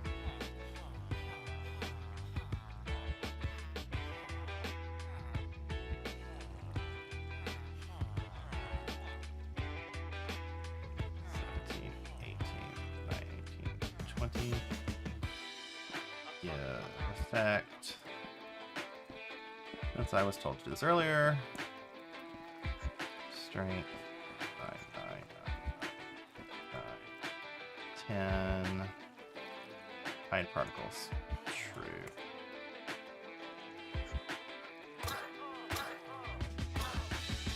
Killing the wrong villagers. Okay. I could just make you grow up.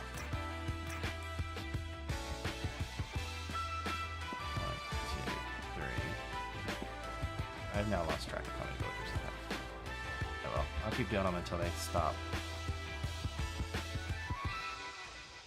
getting professions. It's like this librarian doesn't have that. Alright, it's time set night.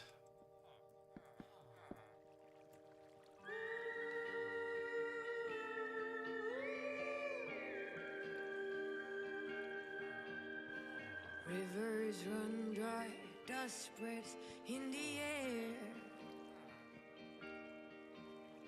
2 dark days, do you have a tear to spare? Make a promise. Okay, so now I have 4 villages. It's And then, so let's go figure out where the block is. I can use... So earlier in the stream, I used Bad Omen to show you how to find the lower northwest corner. And then I used R. And then you also could... The villagers won't change. They're in the right order. Alright, let's try the bell method. Some people say this is to find the starting POI by finding the villager, finding which villager is connected to that POI on the list. So actually, you probably should set night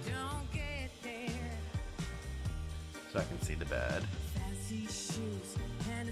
So I'm gonna do supposedly. Come on. Villagers don't move like they used to at night. Some of them have the angles all wrong. Okay. If I do this, break this one. I'm getting multiple angle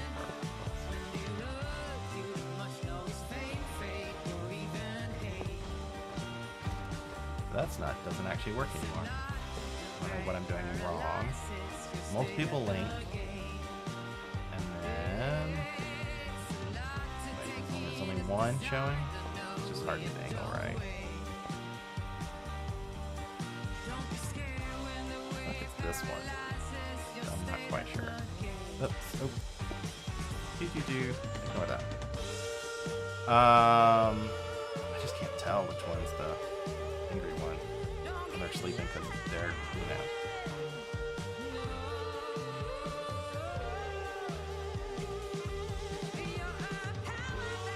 one of these center ones.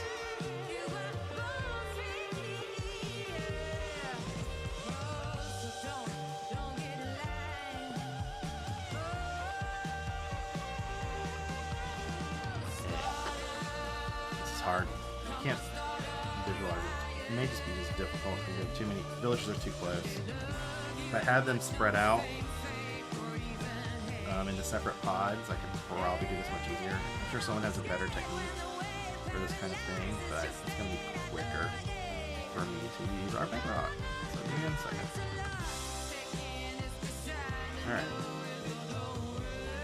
Alright, so back to our bedrock. Load our DB again. Pull our keys again because we now have a new village. Ignore the message, and so now then we want that. Recreate that one, and now we're going to create our table again. Good, we have our 4 villages. Those of you who have joined me, so what I've done here is open my database, found all the info keys for villagers, extracted the MBT data from those using those info keys, converted it to a table, and now I'm going to pull the proper columns that I need. So this now gives me this is the village. 105, 212, and 8 is where I need to put the next marker.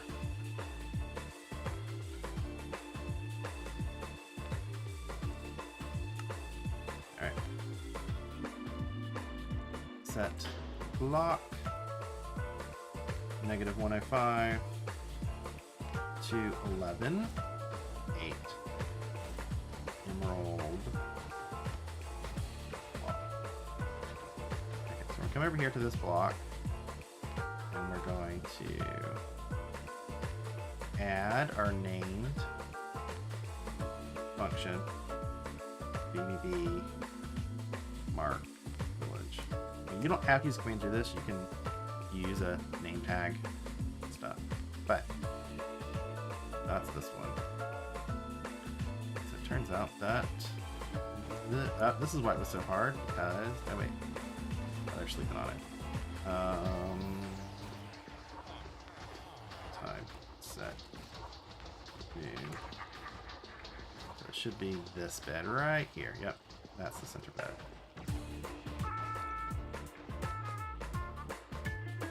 So this is our sort of Sim 4 no stacking with a mistake. This one needs to be raised up one. That's the only issue for safety. But yeah, if you are anywhere in this region, you could activate all 4 villages. But you have to consider sim distance as well. So you really want to be in like, yes, you have to consider making sure everything's in sim distance. So you really, it's really, I think, only this like center chunk that you really can be safe to be in. Not even a full center chunk, it's like 2 half chunks if you look at it. So this is where you can be. So I think if you go over like here, one of them goes out of sim distance. Or one of the sets. But this is where you could stand to activate all 4. Much larger region in Sim 6, which I can show you. Function BBB with Sim 6. So this will increase the range. So you see you got more room to work with, several more chunks. In addition, you have a larger sim range. So not everything is going to go in and out of simulation. That's how one way you can get 4 in Sim. Now if you're actually doing Sim 6, you can actually put twice as many farms. You don't line them up like this. You offset them, keeping 6 chunks, which make sure there's 6 chunks between them, and you do the same 77 blocks between platforms. So this has 76 blocks between platforms. This one has 77. But that's kind of visualizing village bounding boxes. So, and like if you want to turn, you said, then you would kind of either rename or destroy the armor stands for the villages you want to turn off, or you can toggle if you want to turn everything off. Function toggle. Okay, everything will slowly stop. So we can do toggle spawn. Show your iron golem spawning region. This is a drop-in resource pack. This is a drop-in behavior pack. Mao. Don't need to do any editing. You can run it through a command block if you prefer that instead of the armor stands. You can run the commands. But yeah, I mean, if you use the armor stand methods, you don't need a ticking area because the pack comes with a ticking function. And then it also has a resource pack. I'm using a light loader resource pack that provides the lines. That's a dependency. But that's the only dependency. And yeah, something I've been working on this week. Originally, it was for like tutorial. Maybe it's for the public. Maybe later this week.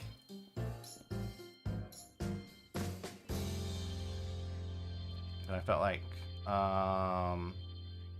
showing this off and getting feedback. I have, because there's a couple of functions that I need to update. I have like a grid function that to show like more denser lines for the sim and the zone. but I don't have it adapted to work with the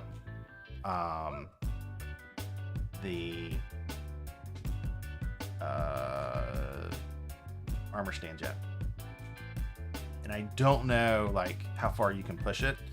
So like the armor stands is a bit more efficient because it kind of spreads the particles around, so you don't have like one tick that has a tons of particles being created and then other ticks that don't do anything. It spreads it around, so it should be a bit more efficient from the command standpoint. But of course, once you get like all the particles going, your world may slow down. So I don't know how easy it is, but yeah. So I originally did this behavior pack to try to like explain village mechanics, like what's a bounding box, what's the center. So this one,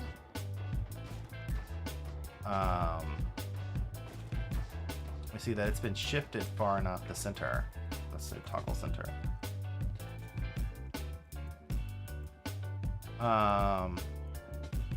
That it's this is the center bed.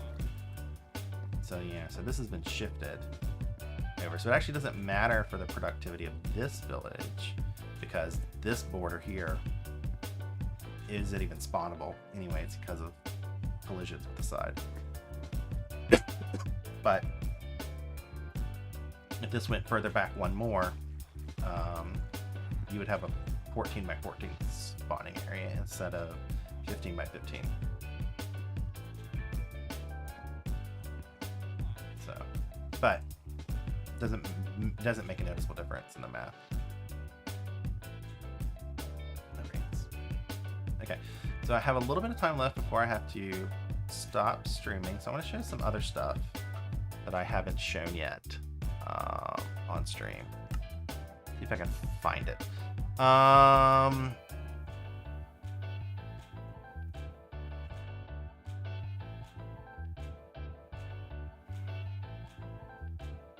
Just mine. Yeah, so I think this is here. I think this is mine. Is this it? I'm trying to find. No, it's not this world.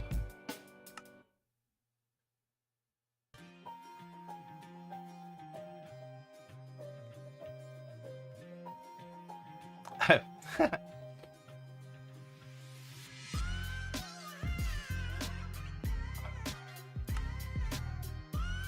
Okay. Yes, Mao. I thank you for reminding me. I had that project I need to do. Okay, so let's see. It's something I haven't shown. This is the fastest bone meal farm on Bedrock. So you may have seen. So it's a modification of a farm that was sent to me by Addie and Gore. And honestly, I think Addie sent it to me. And the main thing I did is I'm using 8 game tick, 8 game tick stone generators. They're really fast stone generator. And then if I turn it on, and then it takes a bit to warm up before it really gets going. So it'll it takes about 40 seconds for it to get going, and then it actually gets faster the more you run it because of kind of random tickiness. I think more pending ticks get added. But in order to keep up everything, this is like how many dispensers you have to use to keep up with everything. I even had to take the original design and I like split it. This top one used to be just only here, but now there's 2, and that keeps the ticks kind of balanced. And then, so yeah, so here's the idea. So like the way this generator works is so a lot of testing. I think this was originally an idea from maybe Nexus, and then I got it from Addy, from his portal. And then and so the idea here is that you use lava spread to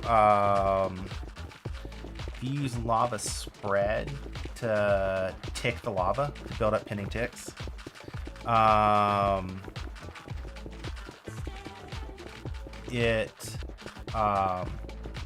It's a more consistent spread, and so if you use that, it's a more consistent spread. If you use like lava spreading, it's a more consistent ticking. And I'm not sure why. I think it has to do with when like a lava spreads, it like back ticks back the original. I think it somehow creates two pending ticks. So I think like the one that spread and then where it spreads to. But luckily this also like spreads to the water as well. So this kind of setup, when the lava spreads, it ticks the lava and the water. And then by basically continuously moving the redstone blocks, we're like destroying the lava and letting it flow again. And that's how you get kind of like a fast movement. It is something that you want to turn off before you unload it. Because when I was testing pending ticks, and I just like turned it off, got a lot of ghost blocks. I don't know if that would affect like BDS. And so yeah, so this is how it works. So the fastest the farm can get, I believe. So they built this on the Spanish technical server Curatina, I think. Cannot remember the name. And they've run longer tests than I have. And they're saying they're getting 20k profit per hour once it like warms up. You can take a bit for like there's like a warm-up period before the penny ticks kind of level up, and then it slowly gets even more. And I think that has to do with how random ticks also interact with this farm, causing like a build-up or a decoupling. But yeah, other things I did to the farm is I added things into the hoppers that cannot be composted. And so it kind of prevents it from having like a backlog, because otherwise if you don't do this, then these kind of fill up. And then they just are there. They can never get composted. And so by putting blockers in the hopper, you kind of assume there's like a constant flow. And then it gets to like about, these don't really need much, but sometimes as it warms up, it starts backing up here. But yeah, so it's a lot.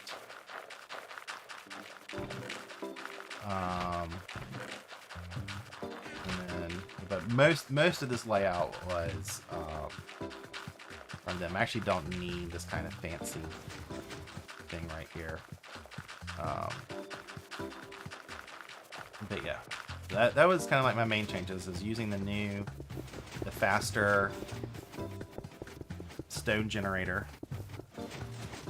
and and then splitting this top one across both sides so you don't. But otherwise, like, it's kind of designed where whenever that, like, all this stone is reachable by the center one center moss stone. There's like one moss block in there that gets bone mealed.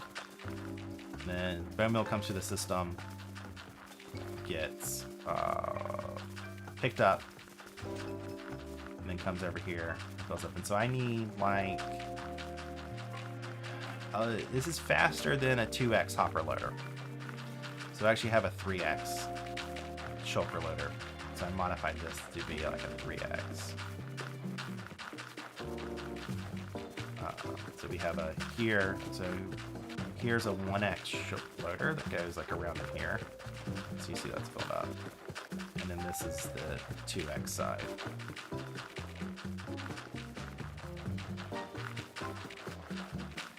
These are new. These bits are. Yeah, I mean, I'd like to definitely see this on Tech Rock. I think it'd be cool. Any questions before I, kind of show off another build? I think I have like maybe one more thing I played around with this summer that I haven't shown off.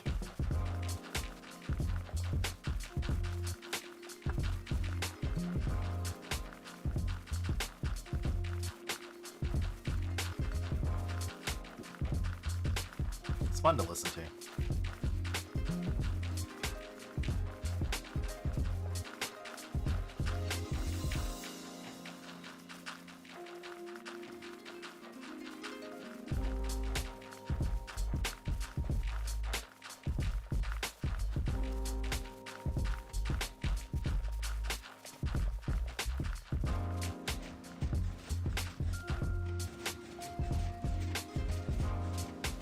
Turn it off.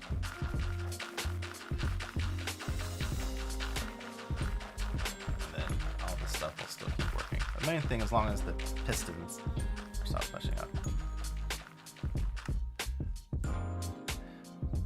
So I was doing, I think I still have a copy of it.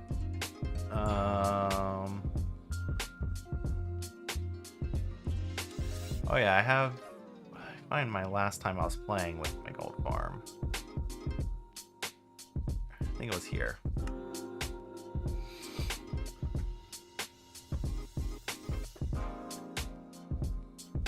Yes, I think this is the final version. So this is when I was doing portal lighting, using that same. So this is what I was doing right before I moved to stone farm. It's the same faster portal ticking, and this can be extended, I think, a little bit further. This is what sort of where I am at now for the portal lighting. And then let me turn it on.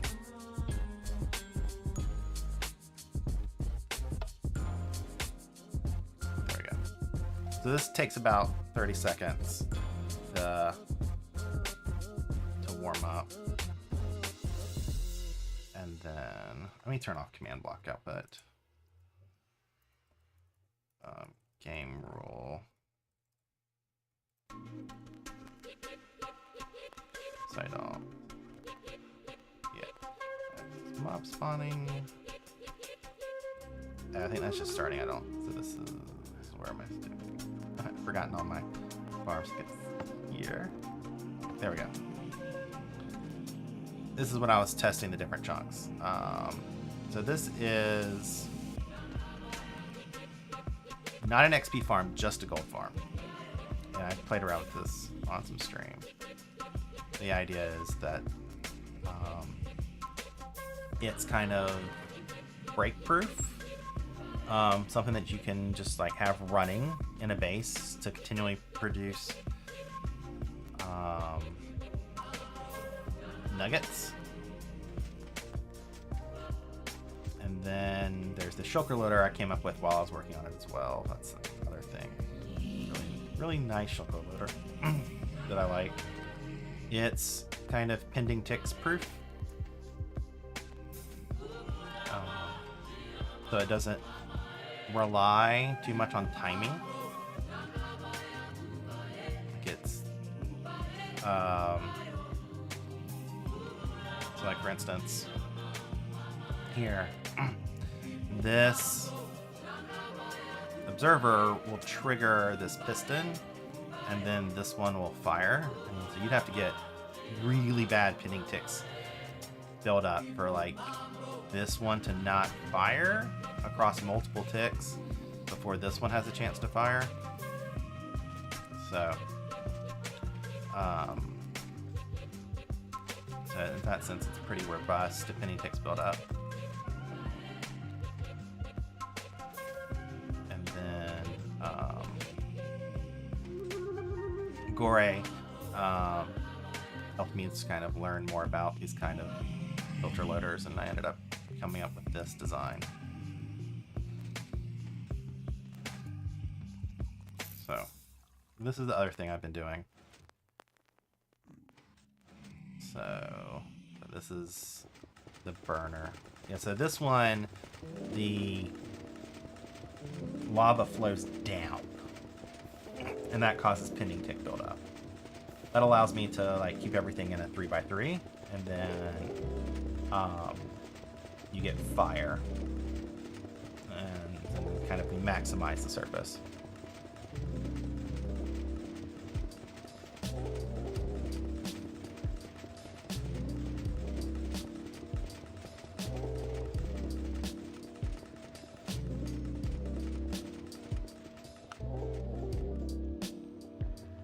Oh, I know it's gonna do that eventually. Oh, cheapies. Where am I? Here, this is where the things are working. Downflow versus static trapdoor tickers. More efficient. So like the trapdoors has a lot of pending ticks that are going on. Like all those trapdoors are like oh, downflow versus static. Oh, you mean static, not like trapdoors are moving back and forth.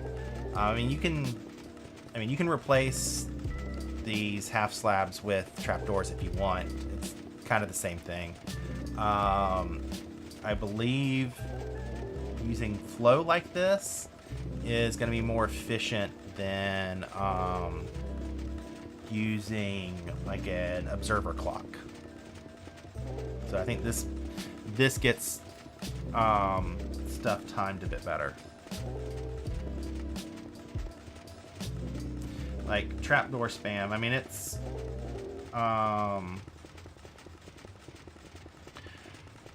like I went to this because I mean at one point I was playing around with a thing where the trapdoors moved a lot, and that's what ticked lava.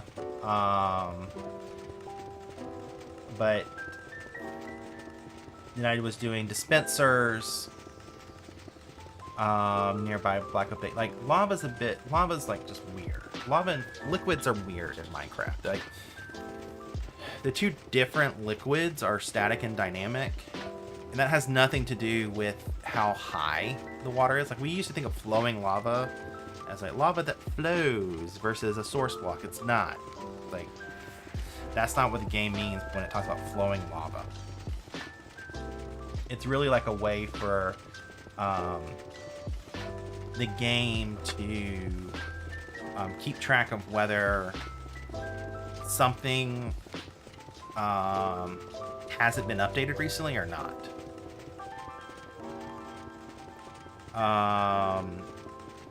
And so like the advantage of this farm is despite all my testing, it doesn't break. Like it may not like tick as fast as like Navy Nexus's design, because the powdered snow is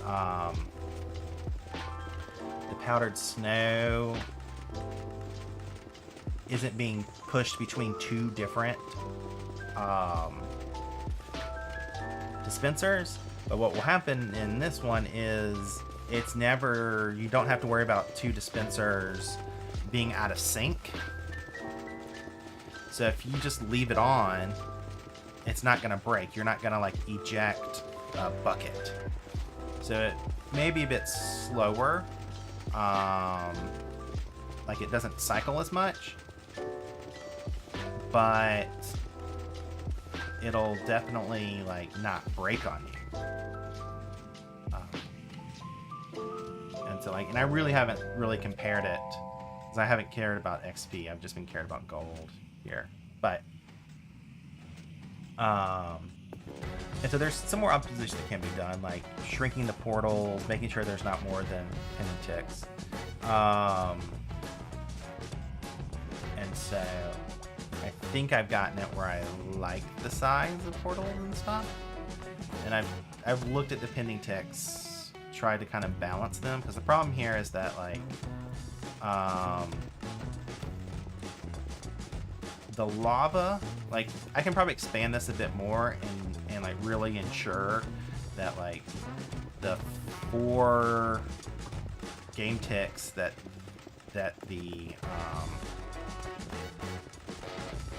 snow is gone, it'll light. So the problem is you really want the portal to light as soon as possible so that all the pending ticks produced by the creation of the portals have a chance to execute before it's disappeared again. Because if the portal tile schedules a pending tick and then that pending tick executes, there needs to be a portal tile there for it to spawn a pig zombie. So you have to, so you kind of want lighting to happen, and then that then gives you 3 ticks before it breaks to execute the tick. So there's kind of a sort of an issue. You could potentially, slow things down, like put this on a slower clock instead of the 4 game tick clock, like you do a 6 game tick clock. But in some sense, that may only help with lag, because if you're, because even if you give yourself more time, but if that prevents a new tick from happening, like if you lose a third of your ticks by going to like a 6 game tick clock, is that really going to give you more pig zombies in the same amount of time? But it kind of depends on, how many of your ticks are you losing because you fail to execute or not. So one thing to do is add, I think I have space in the push limit here. So like I'm really only pushing 1, 2, 3, 4, 5, 6 blocks. So I can add, more lava to get more space if I wanted to. It might be beneficial because it would go into another chunk. But that's that. This is this is the kind of farm. Beyond that, there's some techniques that I've seen Addy use that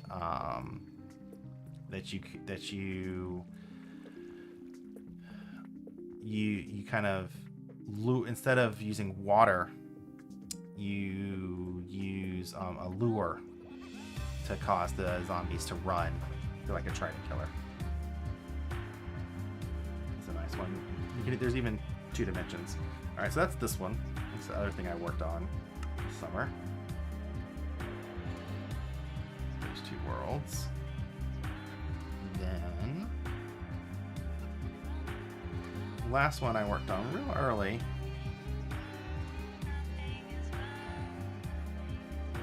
So in this farm, there's no trident swapping because it's all fall damage based. I'll show this off. But for the trident swapping one, yeah, that would be different. So this is a testing world. I never uploaded it to the bug tracker, but this is a world I set up, and actually, no, it wouldn't work because it's a stretch village. So this is looking at different ways to measure a village. And it has to do with, so like if you consider the range of POI, is this one. Okay. And then hello, Captain Z. You consider the village's AAB Y range. And then you consider raid activation, where it happens. And then village activation or village expansion Y range, right? You got all these different ones. Depending on which one you use, you would make different predictions about the center. Okay. And then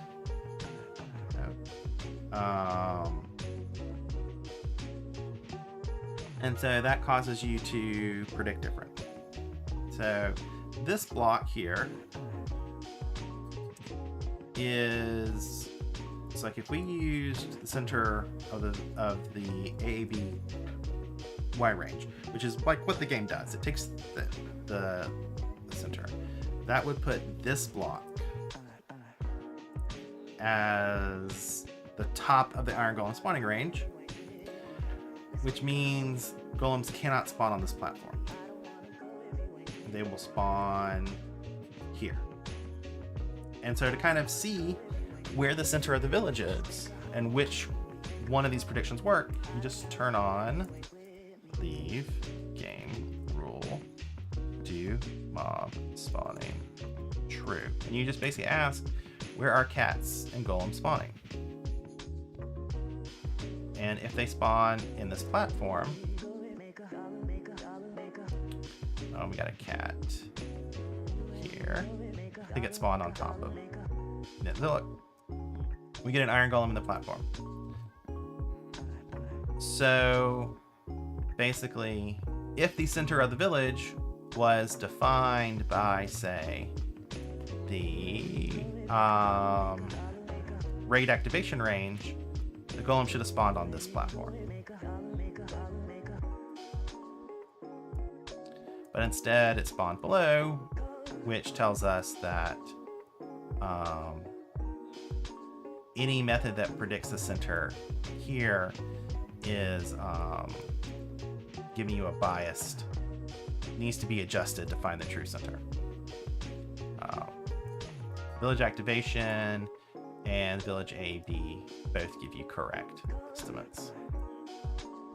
Something I was put together trying to figure out how to kind of explain this to the devs in a way that won't get the way they see that it is a bug. I mean, there's bugs here in how they define it. I mean, my true answer is that I think the POI range should be the correct range in this for this village. Like, I think this one should be the truth.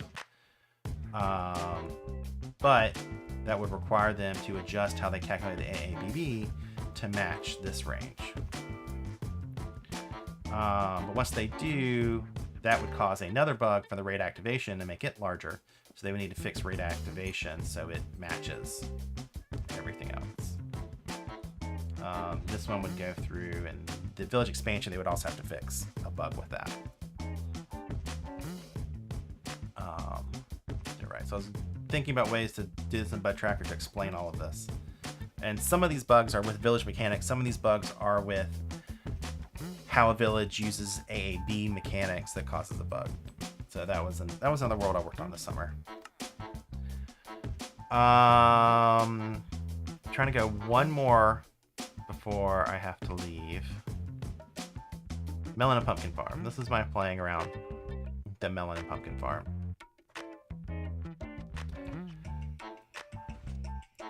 So this is a world where I was taking into fact some of the new changes about mud and AABB Captain's app. Axis aligned bounding box. You'd have to go back to the first part of the stream where I was showing all that in villages to see a bit more. Okay, so this was me playing around with making a pumpkin, melon, and bone meal farm and seeing how far I could push it. And part of it is with recent changes to both cropland and mud. We now can build a farm that looks like this.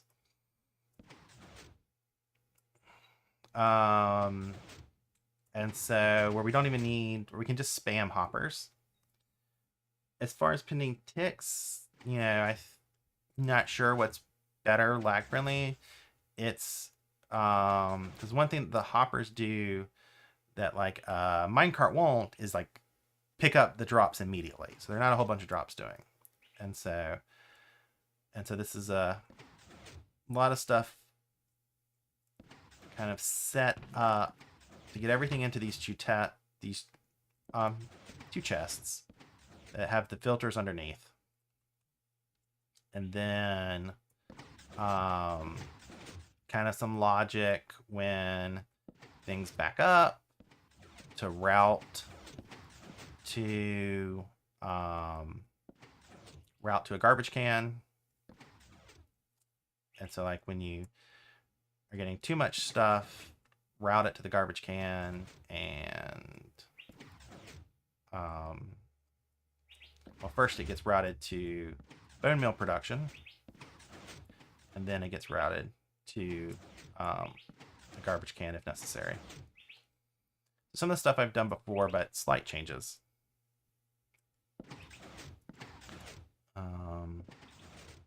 And then feeding it through a something like this. Like, I don't know, I may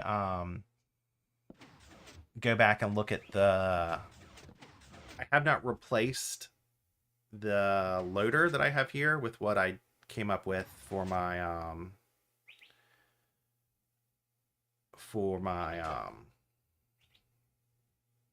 haven't updated this to use the sugar box loader that I just showed in my gold farm. This is like an earlier version, and that main one. Yeah, the simple one we have at spawn is great. It just sits there and makes stuff. Great for trading. It doesn't have a shulker loader. It just fills up chests, and then things get directed for bone meal. So it's a good source of bone meal.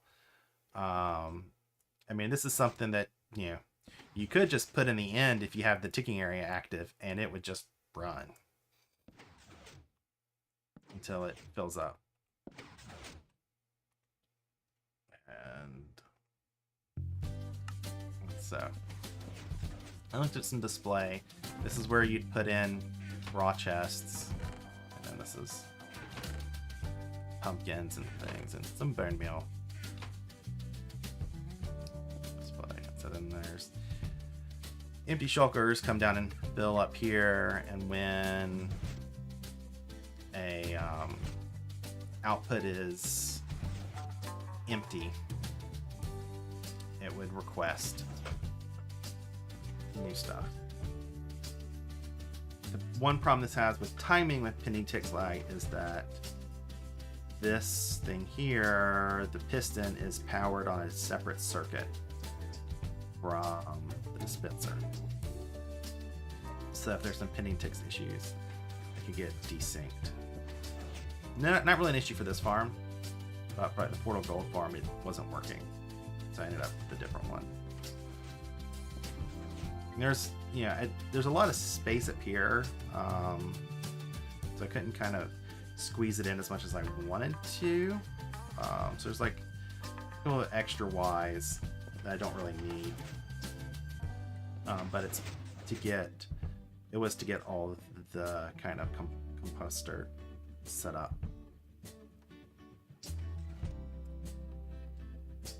So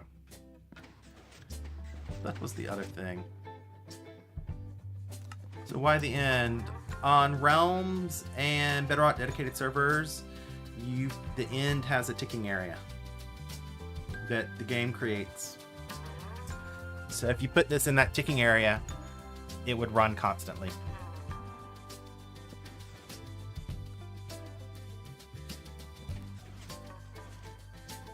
It does not need a player near it.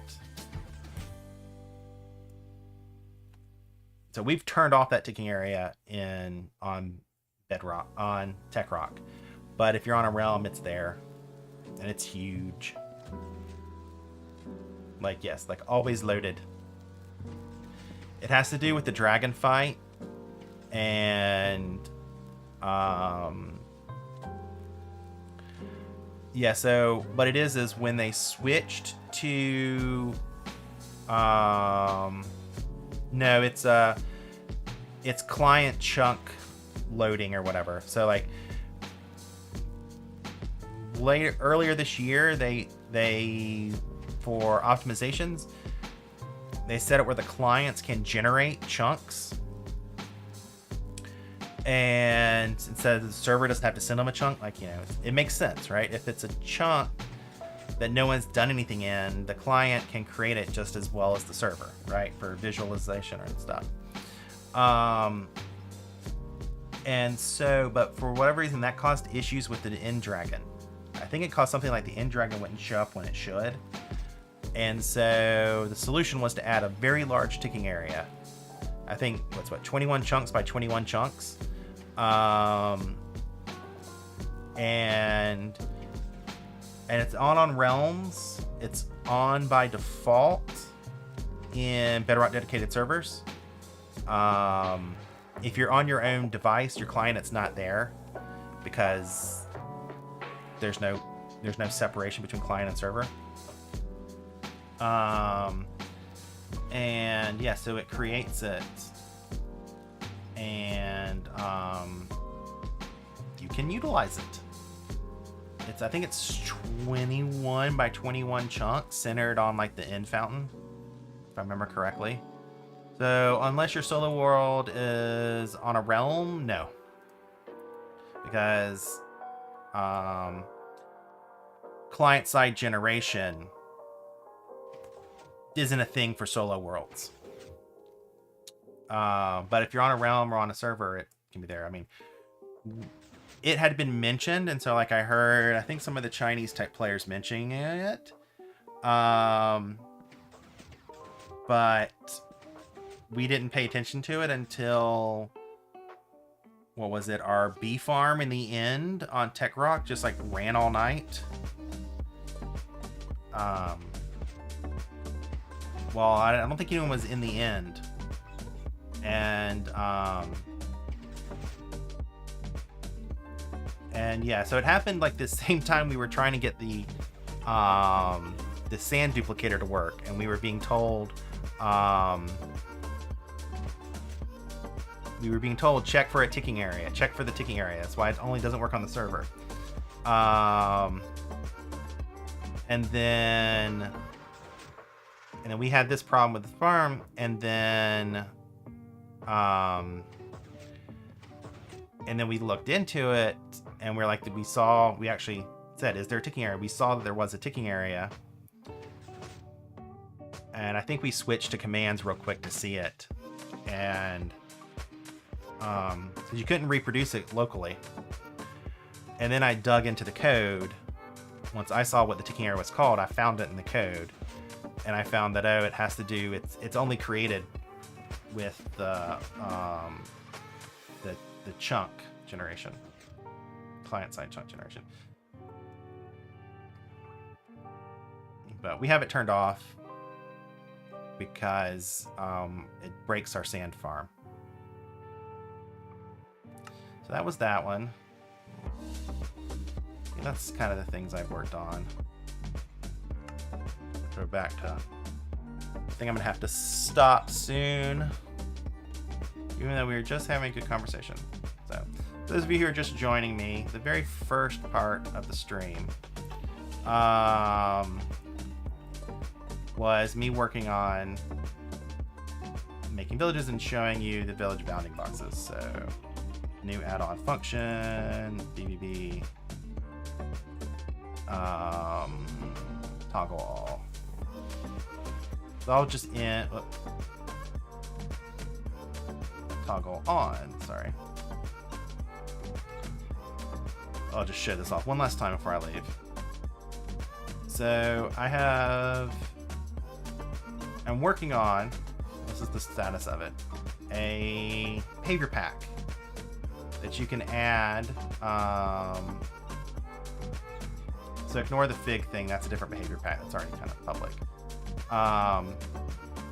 But the rest of the stuff here, these lines, I'm working on a behavior pack that if you find the lower northwest corner of your village's bounty box, which you can do through our bedrock or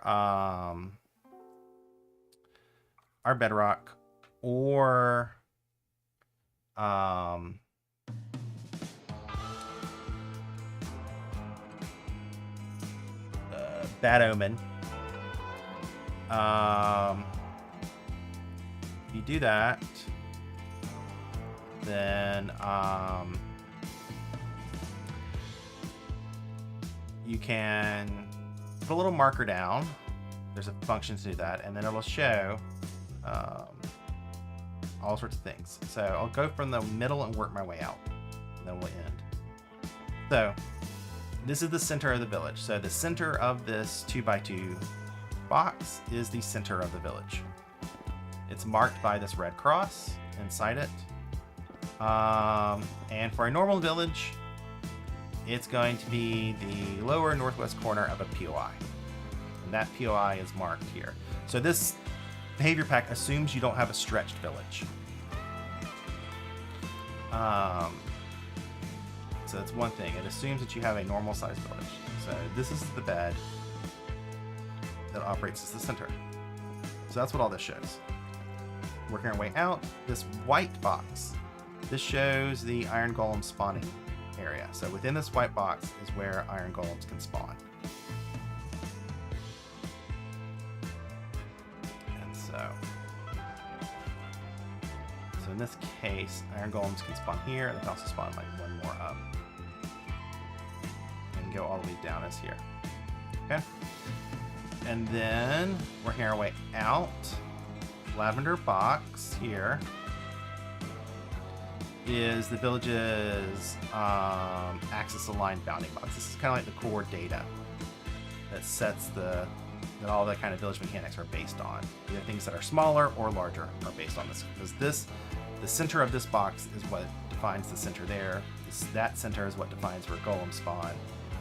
Expanding this box out a certain amount defines the activation region, so that's the orange. So if the player is within this box, he will activate the village.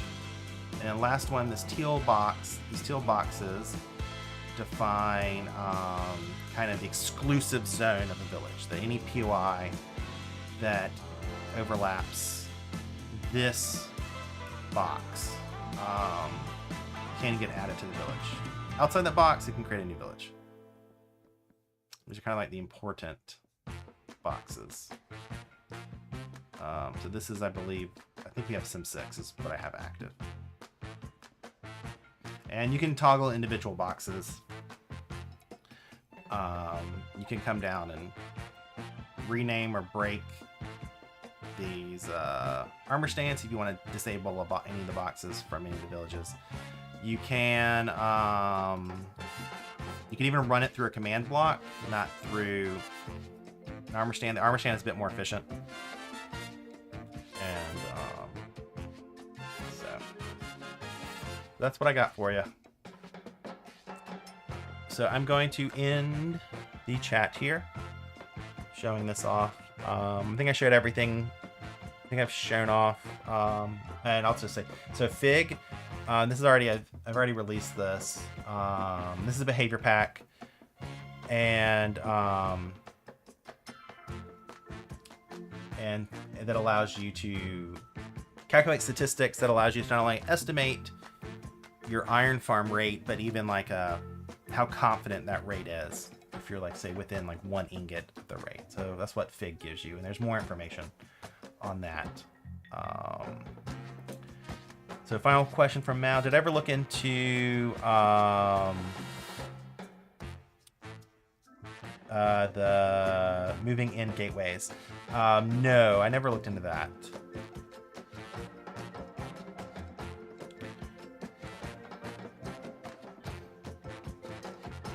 So yeah. So Fig has a lot of stuff. It marks where golems spawn. It calculates their average age. It calculates the variance of their age. So it allows you to get a good handle on what iron farm rates. So